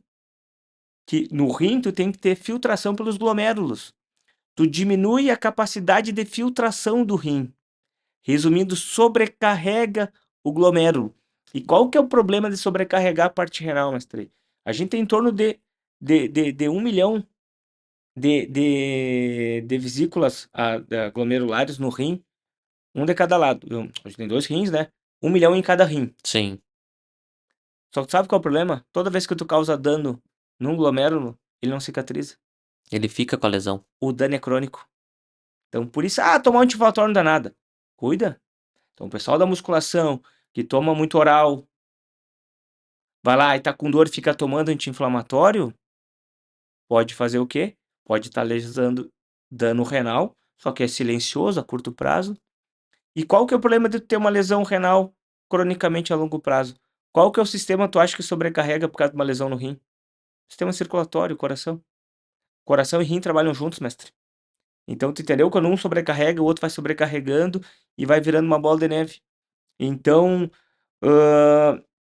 tu viu que eu fui lá do outro lado, né, mestre? Sim. Eu começo a falar e me enlouqueço e vou embora. E nós estamos falando da contratura muscular. E chegamos lá no rim. É isso aí. Se deixar, eu vou falando e, cara, e não paro de falar. Então, assim, mestre. Então, imagina, o melhor paciente é esse aí, que chegou com uma dor que é nociceptiva, tem a ver com um aumento de cascata inflamatória local. Eu vou entrar a fazer técnicas para inibir o processo, melhorar a vascularização, diminuir a contratura, a tensão, melhorar a vascularização, ensinar mobilidade, exercício. 1, 2, 3 dias esse paciente fica zerado. Uhum. Então, esse paciente, quando identifica que a dor é nociceptiva, eu sei que uma das sessões ele vai estar zerado, mestre. E se eu passar algum exercício para ele, conversar com o preparador físico, o treinador dele, cara, vai embora. Uhum. Então, a maioria dos meus pacientes, cara, eu vejo 1, 2 vezes e deu pra bola. Uma porcentagem menor acaba voltando um pouco mais, quando tem esses padrões corticais. Perfeito. E tem alguns que a gente não ajuda nada, que normalmente é o paciente com dor crônica, que qual que é o problema quando ele vai a primeira vez pra ti? Ele vai dizer, não, cara, ele não aceita no primeiro momento, e faz parte do jogo. Uhum. Porque ele diz, como? Cara, tá me doendo o ombro, tu quer dizer que a minha dor é no cérebro. Sim. Então, é difícil, por isso que nós como classe, nós como área da saúde, quanto mais todos nós conversarmos a mesma linguagem, Perfeito. eu poder pegar um cliente de vocês lá e falar assim, olha Henrique, cara, esse paciente tem um tipo de dor mais corticalizada. Ele tá com o sistema com talvez não uma boa capacidade de adaptação, de plasticidade, enfrentamento baixo. Cara, talvez fazer 1 hora de exercício vai ser demais para ele. Uhum. Talvez esse perfil de paciente, 20 minutos é suficiente, porque o sistema dele não tem uma capacidade de adaptar. Entendeu? Então a gente identificar isso, um outro fator clínico que dá indício que o sistema ele é hiperexcitado. Sabe qual é o outro? A gente falou da audição. Uhum. Qual que é um outro fator que pode te proteger também, o quê? Olfato. Pessoas que têm o sistema olfatório muito sensível têm a ínsula hiperexcitada. Daquela pessoa que entra no ambiente e fala assim, tem cheiro forte aqui. E aí as outras pessoas, cara, nem tô sentindo nada. Então esse é um outro sintoma clínico. Aquela pessoa que sente os cheiros muito fortes. Tá Uhum. sempre bem, que cheiro tem isso aqui? E ninguém sente. É o quê? É o sistema de proteção de alerta, o quê? Hipervigilante. Então o córtex olfatório lá também tá o quê? Hiperexcitado. Consequentemente, a amígdala e hipocampo estão o quê? Ativos. Isso ativa hipotálamo, hipófise, adrenal. libera hormônios adrenérgicos. Lembra? Hormônios adrenérgicos fazem o quê?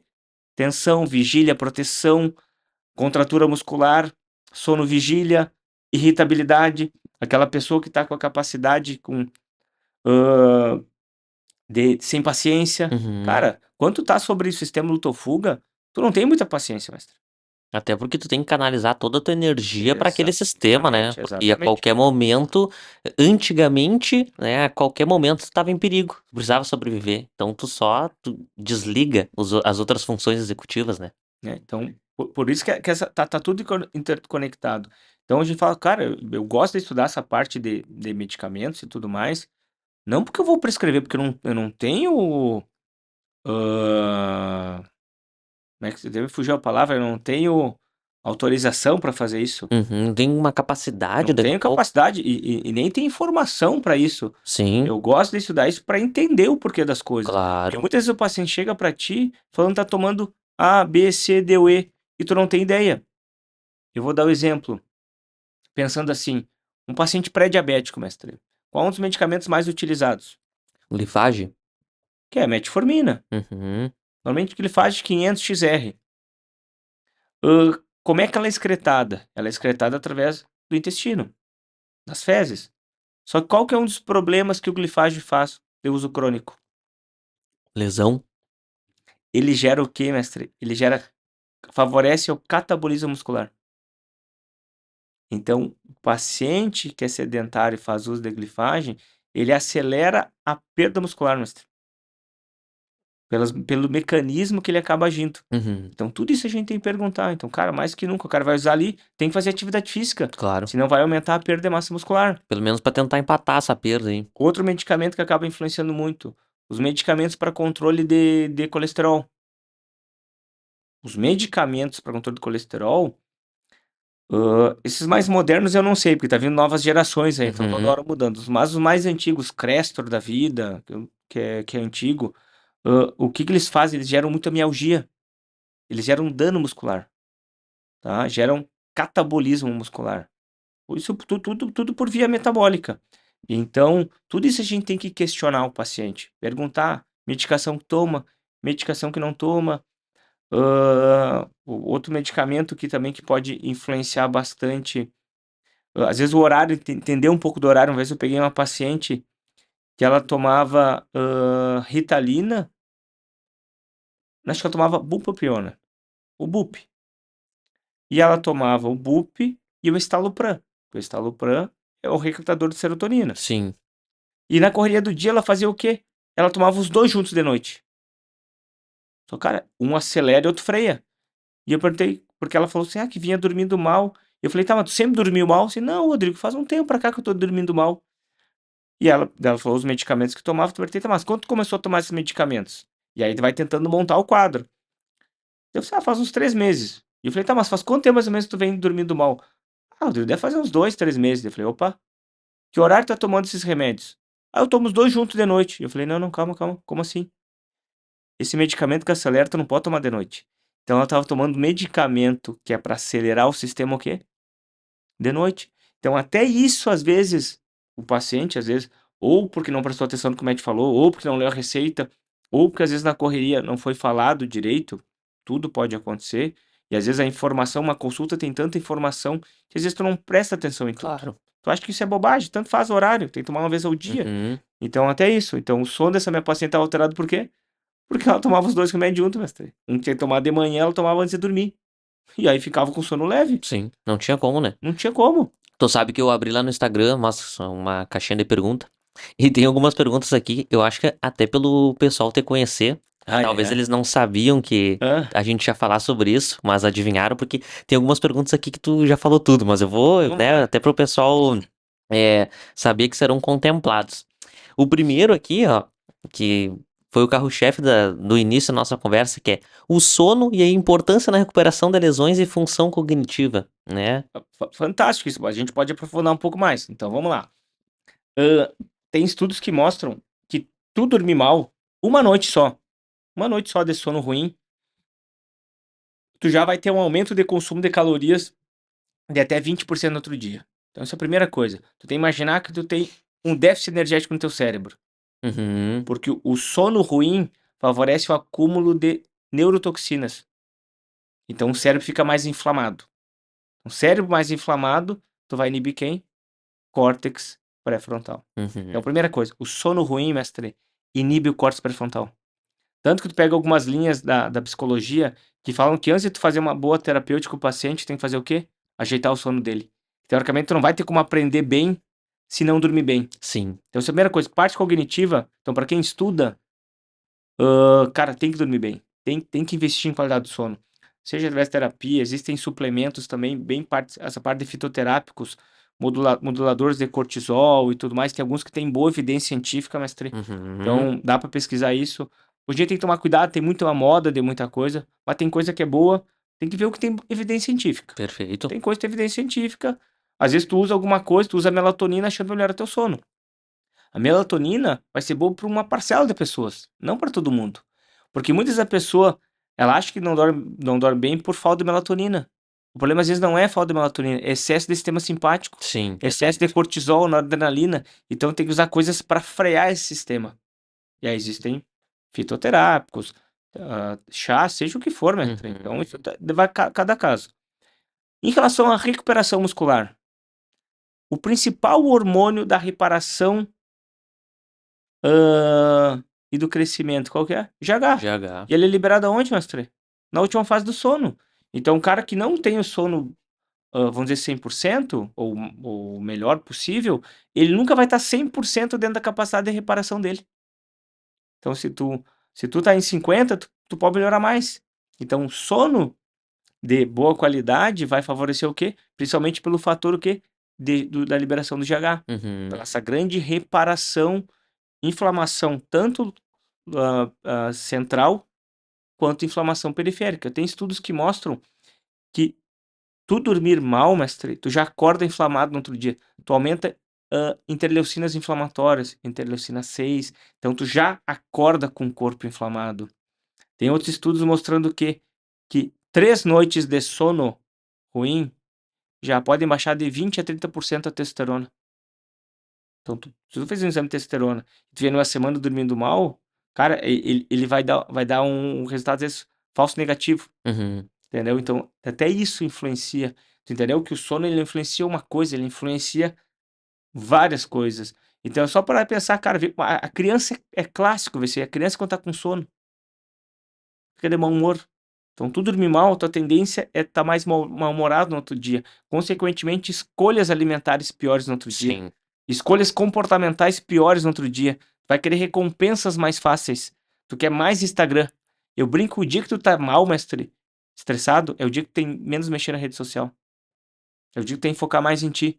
Regularizar isso, controlar. Uhum. Então, o sono, cara, eu falo assim, se eu pudesse pegar um paciente com dor crônica e eu tivesse o botão tirar a dor na hora ou melhorar o sono 100%. Escolher melhorar o sono 100%. Porque tem uma melhora muito maior. E até porque tu melhora o sono 100% e já tira a dor ali de. Não, aí que tá. Isso é uma coisa importante. Importante falar isso. Às vezes o paciente acha que melhorar o sono vai tirar dor. Não é tão direcional o processo assim. Uhum. Porque às vezes o cérebro já está corticalizado nisso. Mas para o sistema começar a receber um novo pendrive e Sim. começar a modificar, o sono tem que estar adequado. E esse é o erro que o cara faz. O cara acha que vai melhorar o sono e já acha que vai melhorar da dor. Não é assim. Principalmente quando tá corticalizado. Mas melhorando o sono, tu vai começar a adubar um terreno para aí sim, a médio prazo, melhorar a dor. Então a gente também tem que gerenciar a expectativa do paciente. Então tu melhora o sono pra melhorar a condição e a probabilidade de Aí que diminuir a tá, dor. mestre. Tu tem que favorecer o terreno a estar fértil de novo para poder criar novas engramas lá no Perfeito. sistema nervoso. A outra pergunta que a gente tem aqui é: tem como regular meus neurotransmissores ou somente com remédio? Primeiro a gente falou É. atividade física. Eu falei que tá todas. A gente já falou todas Cara, aqui. a atividade física é o mais barato que tu vai ter, tá? Segundo, cara, controle de redes sociais. Uhum. Pensa assim, qual que é o problema hoje em dia? Eu sempre dou esse exemplo na clínica. Tu tá com que idade, mal pergunte, mestre? Tô com. Putz, 24. 29. Tá. Vou fazer 29, 28. Tá, tu é novo, mestre. Tu é então de novo. 95? Tá, eu sou de 85. Eu vou fazer, eu vou fazer 39 esse ano. Tá, Uhum. tô quase quarentão. Então eu sempre dou um exemplo assim no colégio. Não sei como é que foi pra ti, se tu já pegou rede social não, mas eu lembro quando eu era criança e tava no colégio, às vezes cara, tu queria botar uma roupa, tava se sentindo feio, tava se sentindo gordo, magro, baixo, alto, seja o que for. Tu ia pro colégio, mestre, aula, não sei o quê, educação física, voltava pra casa, deu. Terminava o dia, começava um novo dia. Qual que é o problema hoje em dia? Acorda um dia que tu não tá se sentindo muito bem, isso faz parte da vida, principalmente o sexo feminino, pela oscilação hormonal, é comum acontecer isso. A primeira coisa que tu abre no dia que tá na bad, tu abre o Instagram. Todo mundo é rico, todo mundo tá feliz e todo mundo bem-sucedido. O que que tu acha que isso faz com teus neurotransmissores? Bah. Homem do céu, isso vai ladeira abaixo. Tua serotonina vai no pé. E aí tu quer o quê? Tu se sente na bad. E aí o que que teu cérebro quer? Dopamina, motivação. Aí o que que tu vai ficar fazendo mais? Rolar mais ainda o feed. Faz um experimento. Os dias que tu mais ficou na bad, olha lá quantas horas tu ficou na rede social. 2, 3, 4, 5 horas, 6 horas. E aí tu vai dizer que às vezes não tem meia hora pra fazer uma atividade física? Uhum.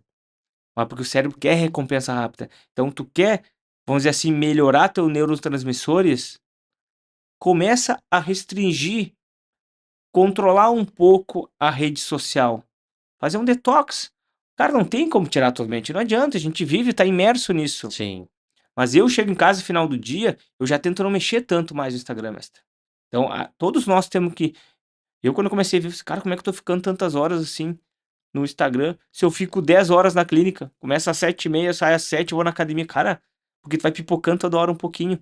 Então, quer regularizar os teus neurotransmissores, somente os dias que tu tá mais na bad, fica longe do celular.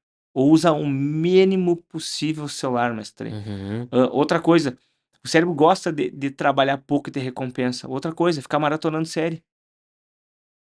Isso, o gasto cognitivo disso é muito pouco. É melhor tu sair, fazer uma caminhada, escutar uma música, tu entendeu? Fazer coisas mais ativas. Então, quer melhorar neurotransmissores? Cuida hábitos de vida. Outra coisa, a gente às vezes busca muito essa recompensa o quê? Na alimentação. Tu quer dopamina com o quê? Com recompensa. E a recompensa vem muitas vezes da onde? Da comida. Então, quer melhorar teus neurotransmissores? Cara, cuida hábitos. E hoje em dia, qual que é o problema? Celular. As pessoas não conseguem ficar mais, cara, hã, 1 hora sem celular. Uhum. Parece algo absurdo. E é, né? Não, E é. não. Eu vou dar um exemplo, coisa que eu falo assim, ó, não sei como é que é contigo, mas uma coisa que, cara, pra mim aí eu tô dizendo um pensamento meu. Uhum. Eu não consigo, eu já escutei isso na clínica, mestre, de pacientes meus, falando que foram em outros colegas, e o colega ficava mexendo no celular durante a sessão, mestre. Cara, como é que eu vou tratar alguém e eu vou estar mexendo no celular? Cara, e isso pra mim, eu tenho que dar foco total no paciente. Uma coisa, salvo problema de saúde, de família, aí tu avisa o cliente, o paciente, cara, ó, vou ter que ficar de olho. Mas, cara, tu tá com um cliente e tá mexendo, rolando o feed do Instagram, outra coisa tá respondendo o outro cliente, explica pra ele, tô respondendo aqui, ok? Mas a gente não percebe, a gente tá conversando com as pessoas, tá fazendo o quê? Cara, mexendo no celular, tio. Então, vamos controlar. A dopamina tá muito fácil. O que quer Uhum. dizer isso? Dopamina muito fácil, tu não acha graça mais na tua rotina. Tu não acha graça na vida. Então, antigamente, eu lembro quando chegava a pegar os clientes no consultório, pra pegar na sala de espera. Cara, o pessoal ficava conversando, lendo revista, jornal. Eu chego lá, tá todo mundo no celular hoje em dia. Uhum. Então, isso gera muita dopamina fácil. Então, tu começa a achar dificuldade de ter graça nas coisas. Sim. Então, tua vida começa a ficar muito preto e branco. Então, eu falo, cuidar das redes sociais, mestre. Isso pra mim, hoje em dia, é o que mais judia a saúde mental de todos nós. Perfeito. É até a outra pergunta que mandaram aqui é justamente isso, né? Como a nossa cultura hoje em dia se Né? correlaciona com dor crônica, enfim, tudo To- que tu trouxe, né? Total sedentarismo, acesso rápido. Hoje em dia a gente sabe que alimentos ultraprocessados estimulam muito o quê? Glutamato. E muitos deles têm glutamato na composição. Tu vê, né? Então favorece a excitar mais ainda o sistema. Uhum. Então, cara, a sociedade moderna, cada vez tu tem menos esforço. Sim, Então, eu lembro quando eu era criança, para mim saber o que passava no cinema, eu tinha que pegar, ir atrás de um jornal para ver o que estava lá no jornal, ou eu tinha que ligar pro cinema ou passar no cinema para saber o que estava passando. sim. Cara, o jeito compra o ingresso online, velho. É, isso é verdade. Então, eu lembro que antigamente quando eu encomendar um X, eu sempre gostei de X. Cara, eu lembro que eu ficava lá ligando. Me lembro que eu gostava pro extinto Paulo Lanches, Aham. tá? Quem é de Santa Maria dos anos 90 aí sabe que o Paulo Lanches marcou a história. Hã, cara, eu me lembro que eu ficava 10 minutos às vezes ligando, cara, e eu não ficava puto da cara. Eu ligava ali, ficava estava ocupado, ficava tentando ligar, ficava ali. Era parte do processo. Hoje em dia experimenta tu ligar, não sei se as pessoas ligam mais ainda, mas tentar ligar uma, 2 vezes, ou tu tentar entrar no aplicativo, e o aplicativo tá fora do ar. Como é que fica o limiar de paciência das pessoas? Ui, Já fica puto. é. Então, tu entendeu que esse imediatismo deixou o nosso sistema de alerta sempre o quê? Sempre ligado, tchê. Então, por isso que as pessoas cada vez têm mais tensão, contratura, apertamento dentário, cada vez tu quer mais café. Então, cara, porque tu tá sempre exausto e tu quer sempre dopamina, tu quer sempre estímulo. Então vai virando o quê? Uma bola de Uma neve. bola E de aí o neve. teu mundo, o teu dia a dia parece o quê? Sem graça. E a vida dos outros sempre parece o quê? Linda. Mais feliz. Mais Então, feliz. cara, tem uma frase que é clichê, mas que eu gosto muito, fala assim: cara, tu passa mais de 80% da tua vida na tua rotina. Viagem, passeio, cara, isso às vezes não faz nem 5% da tua vida. Então, tu gostar da tua rotina é a receita da felicidade. Tu gostar da vida que tu tem. Então, acha formas de fazer isso. Só que as pessoas querem o extremo de tudo. A rotina não é o extremo, mestre. A rotina é o meio. Uhum. Então, aprender a desfrutar o processo. Eu, segunda-feira, eu acordo feliz para ir trabalhar.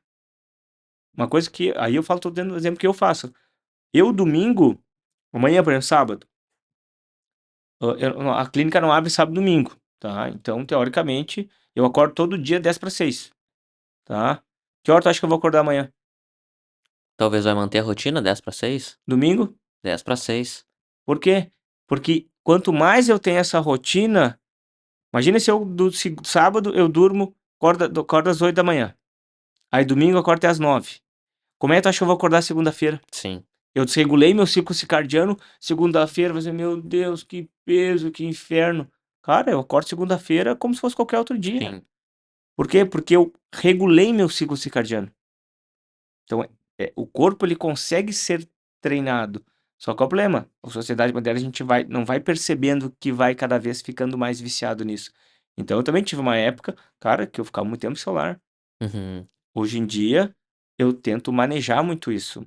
Claro, eu tô cheio de paciente para responder ali, cara. Sim, Pô, tem que responder, conversar com o personal, mandar exercício.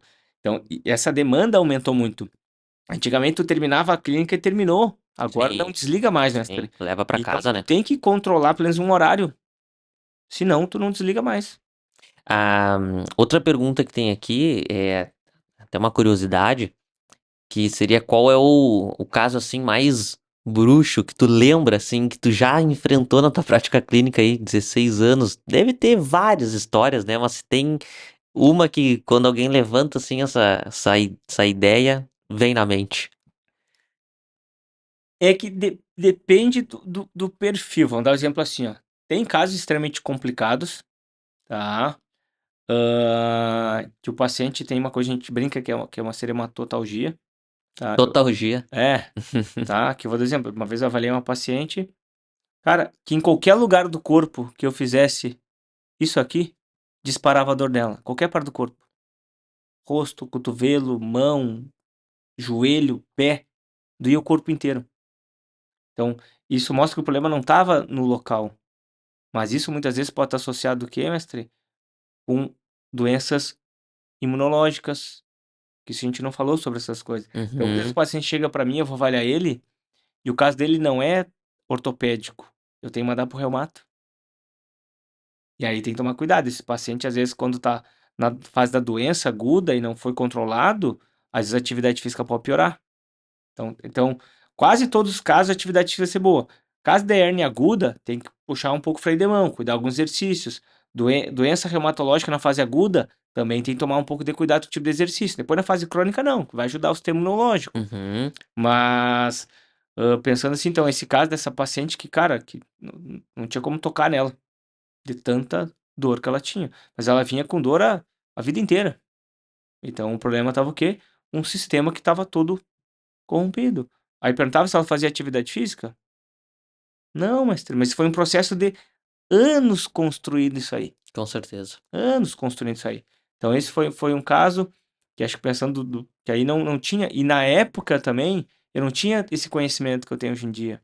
Então, hoje em dia, talvez teria uma outra abordagem com ela. Cara, falei pra começar a subir um lance da escada por dia.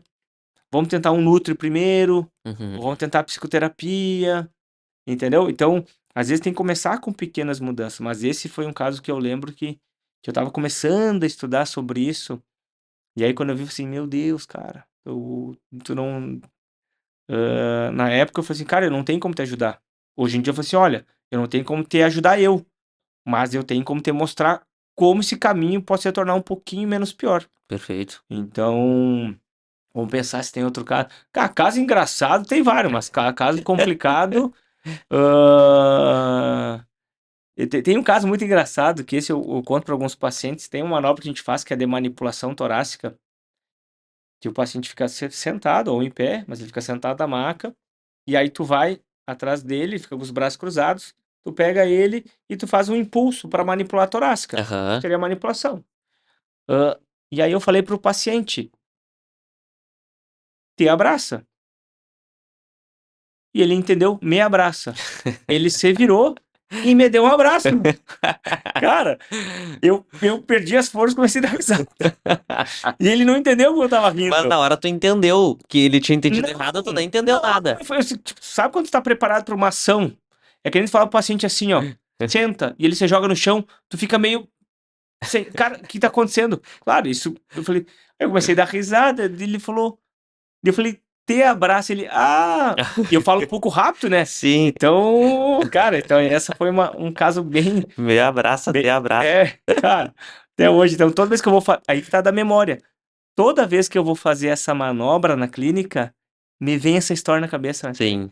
Porque fica gravado lá, entendeu? Só que como o teu sistema, o teu hipocampo vai gravar essa informação, pode ser que ative a amígdala, pode ser que não. Uhum. Tu entendeu que vai tudo nesse jogo de neurotransmissores, zonas corticais e tudo mais. Aí tu Então, tá na clínica lá e vai falar pro paciente assim, fulano, agora nós vamos fazer uma manobra aqui, não sei o quê. Te abraça. Tu diminui. eu falo mais devagar. Aí que tá. Então, isso virou um aprendizado. Sim. Então, às vezes foi um caso bem, bem engraçado. Cara, que bacana. Cara, acho que a gente conseguiu trazer uma abordagem aí super ampla pro pessoal entender essa complexidade da dor e como o nosso cérebro todo, né, tá conectado, principalmente o mecanismo, né, os mecanismos fisiológicos de neurotransmissores, neuroquímicos, né, e como que o corpo age Ah, para tentar sobreviver. legal tu falar isso aí. Tu falou desse sistema. Uma sugestão, principalmente para a mulherada, mestre. O que a gente tem que tomar cuidado? Tu vai atender uma mulher, por exemplo. Você tem que perguntar como é que é o ciclo menstrual dela. Tá? Pega mulheres que têm fluxo menstrual aumentado, a gente sempre tem que tomar cuidado com a mulher cansaço, fadiga, queda de cabelo. Às vezes tem que questionar. Pra ver, tu já foi no endócrino, vê se não tá com anemia. E às vezes ela não rende no treino, tá cansada, tá fraca. E aí tu fica só culpando, tá estresse, é sono ruim. Cara, às Uhum, vezes ela tá com uma anemia. Tá com uma hemoglobina muito baixo, tá com uma ferritina muito baixo. Então a gente tem que tomar cuidado até com esses fatores orgânicos. Então, sim. então quando eu vou perguntar uma paciente, eu tenho que perguntar desde isso, fluxo menstrual. Cara, tem alguma doença prévia? Então tem que entender um pouco sobre tireoide, quais são os sintomas de hipotireoidismo, queda de cabelo, cansaço, frio. Porque você vai dizer, opa, já foi no endócrino? Não, fazer, olha, cara, unhas quebradiças. Cara, vai dar uma olhada que talvez tua tireoide tá um pouco alterada. Se tu não tem T4 e T3 funcionante, tu não vai ter energia, metabolismo Uhum. lento, então sono alterado. Então a gente falou um processo, cara, mas mesmo tudo que a gente falou que é amplo, é um pedacinho só. Um pedacinho. Então tem toda a parte, que nem eu falo, nutricional, que tem muita relação. Então, muitas vezes eu peço pro paciente, cara, vai no teu médico, conversa com ele sobre tal coisa, vê esse exame aqui, cuida aqui. A gente sabe que alguns fatores, que para quem tem dor crônica, vitamina D muito baixa não é tão interessante. Então, tem que conversar Uhum. com o médico para suplementar. Então, anemias, péssimo para quem tem dor crônica, mas péssimo, porque tu não vai ter o quê? Ativação de quem? Mitocôndria. Mitocôndria, ATP, energia. Como é que tu vai ter energia? Como é que tu vai tirar de uma depressão do parado se tu não tem produção de ATP? E Sim, às vezes tu passa em tanta atividade física, mas não vai, porque tu não tem oxigênio chegando lá. Então cuide também esses fatores também, vamos dizer assim, nutricionais, que perfeito. às vezes passam em segundo plano, Com tá? certeza. Pra quem ficou até agora nos escutando, 1h46 de conversa, Tá bom, mestre? que mensagem final que tu deixa aí pra essa galera? Pra mudar o hábito, tentar enxergar a vida, tirar a vida do preto e branco, né? E principalmente gerar mais valor nesses comportamentos que vão trazer mais saúde pra elas. Cara, tu sabe, esses dias eu tava conversando, na verdade conversando não, eu tava escutando, eu tô fazendo uma mentoria financeira, Uhum, tá? E aí uma das coisas que esse mentor fala, que é o professor que faz lá, ele fala muito que um dos grandes problemas que tem hoje em dia, e aí eu pensei isso na fisioterapia e na nossa área, sim, é o excesso da informação. O excesso de informação tá deixando a gente perdido. Então, quando tu vai aplicar em investimentos, CDB, CDI, fundos imobiliários, seja o que for, eu fiquei pensando isso sobre o nosso cenário atual. Vou dar um exemplo da alimentação. Tem gente que fala que o leite faz mal, tem gente que o leite não faz mal. Tem gente que fala que pode glúten, que não pode glúten. Não pode não sei o que, não pode não sei o que. Então, cara, tu tem tanta informação que tu fica perdido. Então, primeira coisa, acalmar. Esse excesso de informação deixa a gente mais cada vez o quê? A vigília. Então, começa olhando para os teus hábitos. Quando vai fazer alguma mudança, não tenta mudar tudo de uma vez só, Henrique. Escolhe uma coisa para mudar. Agora eu vou mudar. Esse ano agora vai virar um mês e eu vou começar a fazer atividade física, vou mudar a alimentação. Cara, começa um primeiro. Começa com atividade física primeiro. Começa a mexer um pouco mais. Tu começou a otimizar o teu metabolismo, depois vai com o teu nutri. Porque tu tentar fazer tudo de uma vez só, tu não consegue. É praticamente fadado ao fracasso. perfeito. O teu sistema não vai conseguir fazer tantas mudanças de hábitos assim. Vai ser um gasto cognitivo absurdo. Tu vai ter que criar novas redes no teu cérebro. Então, cara, mudanças pequenas. Começa mudando um hábito simples. Vai ver sobre higiene do sono. Não tenta mudar todo o que tá ali primeiro. Faz um, dois primeiro. Deixa se adaptar. Não se cobra demais. Eu vejo que a gente se cobra demais hoje em dia. E a rede social faz muito isso. Tu tem que estar sempre bem, tem que estar sempre trincado, tem que estar sempre magro, tem que estar sempre rico. Então, seria mais ou menos por aí, mestre. Então, Perfeito. ir com mais calma. Uhum, E frase clichê: desfrutar do processo. Então, eu estudo hoje em dia porque eu gosto de entender. Porque eu gosto de entender o porquê das coisas. Então, às vezes o paciente, Rodrigo, mas tu tá estudando sua medicação. Cara, para entender as coisas. Então, hoje em dia, eu estudo desde tabela periódica. uhum, Então, todo mundo tem que fazer isso? Não, cara. Mas então, eu vejo que a gente tem que estar sempre evoluindo, mas também tem que tomar cuidado, mestre, para a gente não entrar nesse ciclo que a gente entra e não percebe que está nele e vai se afundando. E a gente não consegue mais o quê? Ver graça na vida. perfeito. Às vezes tu vai conversa com pacientes, cara, e o cara tá tudo bem na vida, e ele não consegue enxergar isso. Porque ele tá no Instagram, só segue artistas, e o cara tá em Maldivas num dia, tá de Ferrari no outro dia, e tu não consegue valorizar as tuas conquistas. Porque tu tá sempre comparando o quê? Com a dos outros. Uhum, Então, cara, mudanças pequenas, sempre pensar a longo prazo. A gente quer efeito, fazer uma mudança e já ter resposta. Não. Por exemplo, a alimentação, a microbiota, só vai mudar ela em torno de 2 a 3 meses depois da mudança de hábito alimentar. O cara acha que em uma semana comendo bem já vai proliferar as bactérias boas e vai estar tudo bem. Não. Tu demora de 2 a 3 meses para mudar a microbiota intestinal com mudança de hábito, tio. Imagina. Então, pensa assim, ó, que o efeito a nível de vida cortical, ele é médio e longo prazo. E algumas coisas tu vai ter que estar sempre o quê? Se controlando, pensando. Córtex pré-frontal vai ter que estar sempre, olha, cuida que tu tá voltando no padrão antigo. E isso faz parte do processo. Então, mudanças pequenas, mas constantes. E antes da gente, que nem eu falo, querer mudar os pacientes, a gente tem que olhar pra gente. Então, às vezes nós, como profissionais da área da saúde, a gente às vezes quer muito ditar regras. E eu falei, cara, eu falo, como é que eu vou cobrar algo do meu paciente se eu não consigo fazer isso? Então seria mais ou menos por aí, mestre. Tu viu que até para isso eu acabo me estendendo falando, Tá né? tudo certo. Então, desculpa aí falar demais. Literalmente foi um podcast. Te prometo que eu não vou te mandar áudio de 10 minutos, tá? Até 9 tá bom. Cara, antes da gente finalizar mesmo, eu tenho uma lembrança aqui da nossa patrocinadora. Nossa patrocinadora aí, Padoca Arte, cozinha criativa, só alimentos, a princípio, mais nutritivos. Então, como uma forma de agradecimento também pela tua presença aí, né? Por todo o teu conhecimento que tu despejou aí pra galera, a gente te presenteia. A gente deixa aqui também as portas sempre abertas pra gente ir atacando outras pontas do iceberg, né? A gente já poderia entrar aí nas doenças imunes e doenças inflamatórias e aí vai. Mas, cara, quero te agradecer muito. Espero que tenha sido uma boa experiência também pra ti, né? Estar aqui. Posso fazer um adendo? Com certeza. Cara, agora tu falou de sistema autoimune. Vamos pensar junto assim, ó. Tu já teve crise de rinite, sinusite, quadros alérgicos? Isso aí é... Quadros respiratórios? Eu tô casado com eles. Vamos pensar disso aí. Em qual momento tu fica pior do quadro respiratório? Cara, de manhã, de tarde, de noite? Normalmente quando eu acordo e aí quando eu começo a espirrar, já era. Mas normalmente o final do dia, normalmente o paciente não fica pior dos quadros alérgicos? Com tosse, rinite. Pode ver, muitas vezes esses quadros alérgicos, muitas vezes final do dia o paciente piora. Uhum. Seja da secreção, seja da sinusite, seja da rinite. Por que isso aí? Ciclo circadiano. O pico de cortisol em que momento que é? Era pra ser De manhã de cedo. manhã, Final do dia, teu cortisol tá o quê? baixo. Tá baixo. O que é o cortisol? Ele é um corticoide.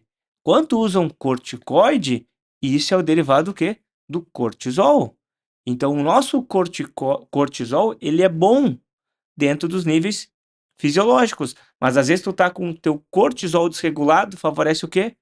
Doenças autoimunes. Porque teu sistema de controle imunológico tá bagunçado por quê? Por causa do estresse do sono. Tu bagunça com ciclo circadiano, piora quadro alérgico. Então, um dia a gente pode falar só sobre isso aí. Com certeza, vamos falar, porque muita gente que tá nos assistindo deve passar por isso. Não. Cara, então te agradeço mais uma vez, espero que tenha gostado aí da experiência. Pô, a galera que ficou até o final aí, quase 2 horas aí de muito conhecimento, então te agradeço muito. Pessoal, vocês que ficaram até o final, não se esqueçam de curtir, né, esse episódio, se inscrever no canal, isso é muito importante para que a gente consiga continuar trazendo essas pessoas aí incríveis para ensinar a gente. Então, se inscreve no canal, deixa teu like, segue aí o Rodrigo nas redes sociais, vai estar aqui na descrição, tá? E eu encontro vocês no próximo episódio. Um grande abraço.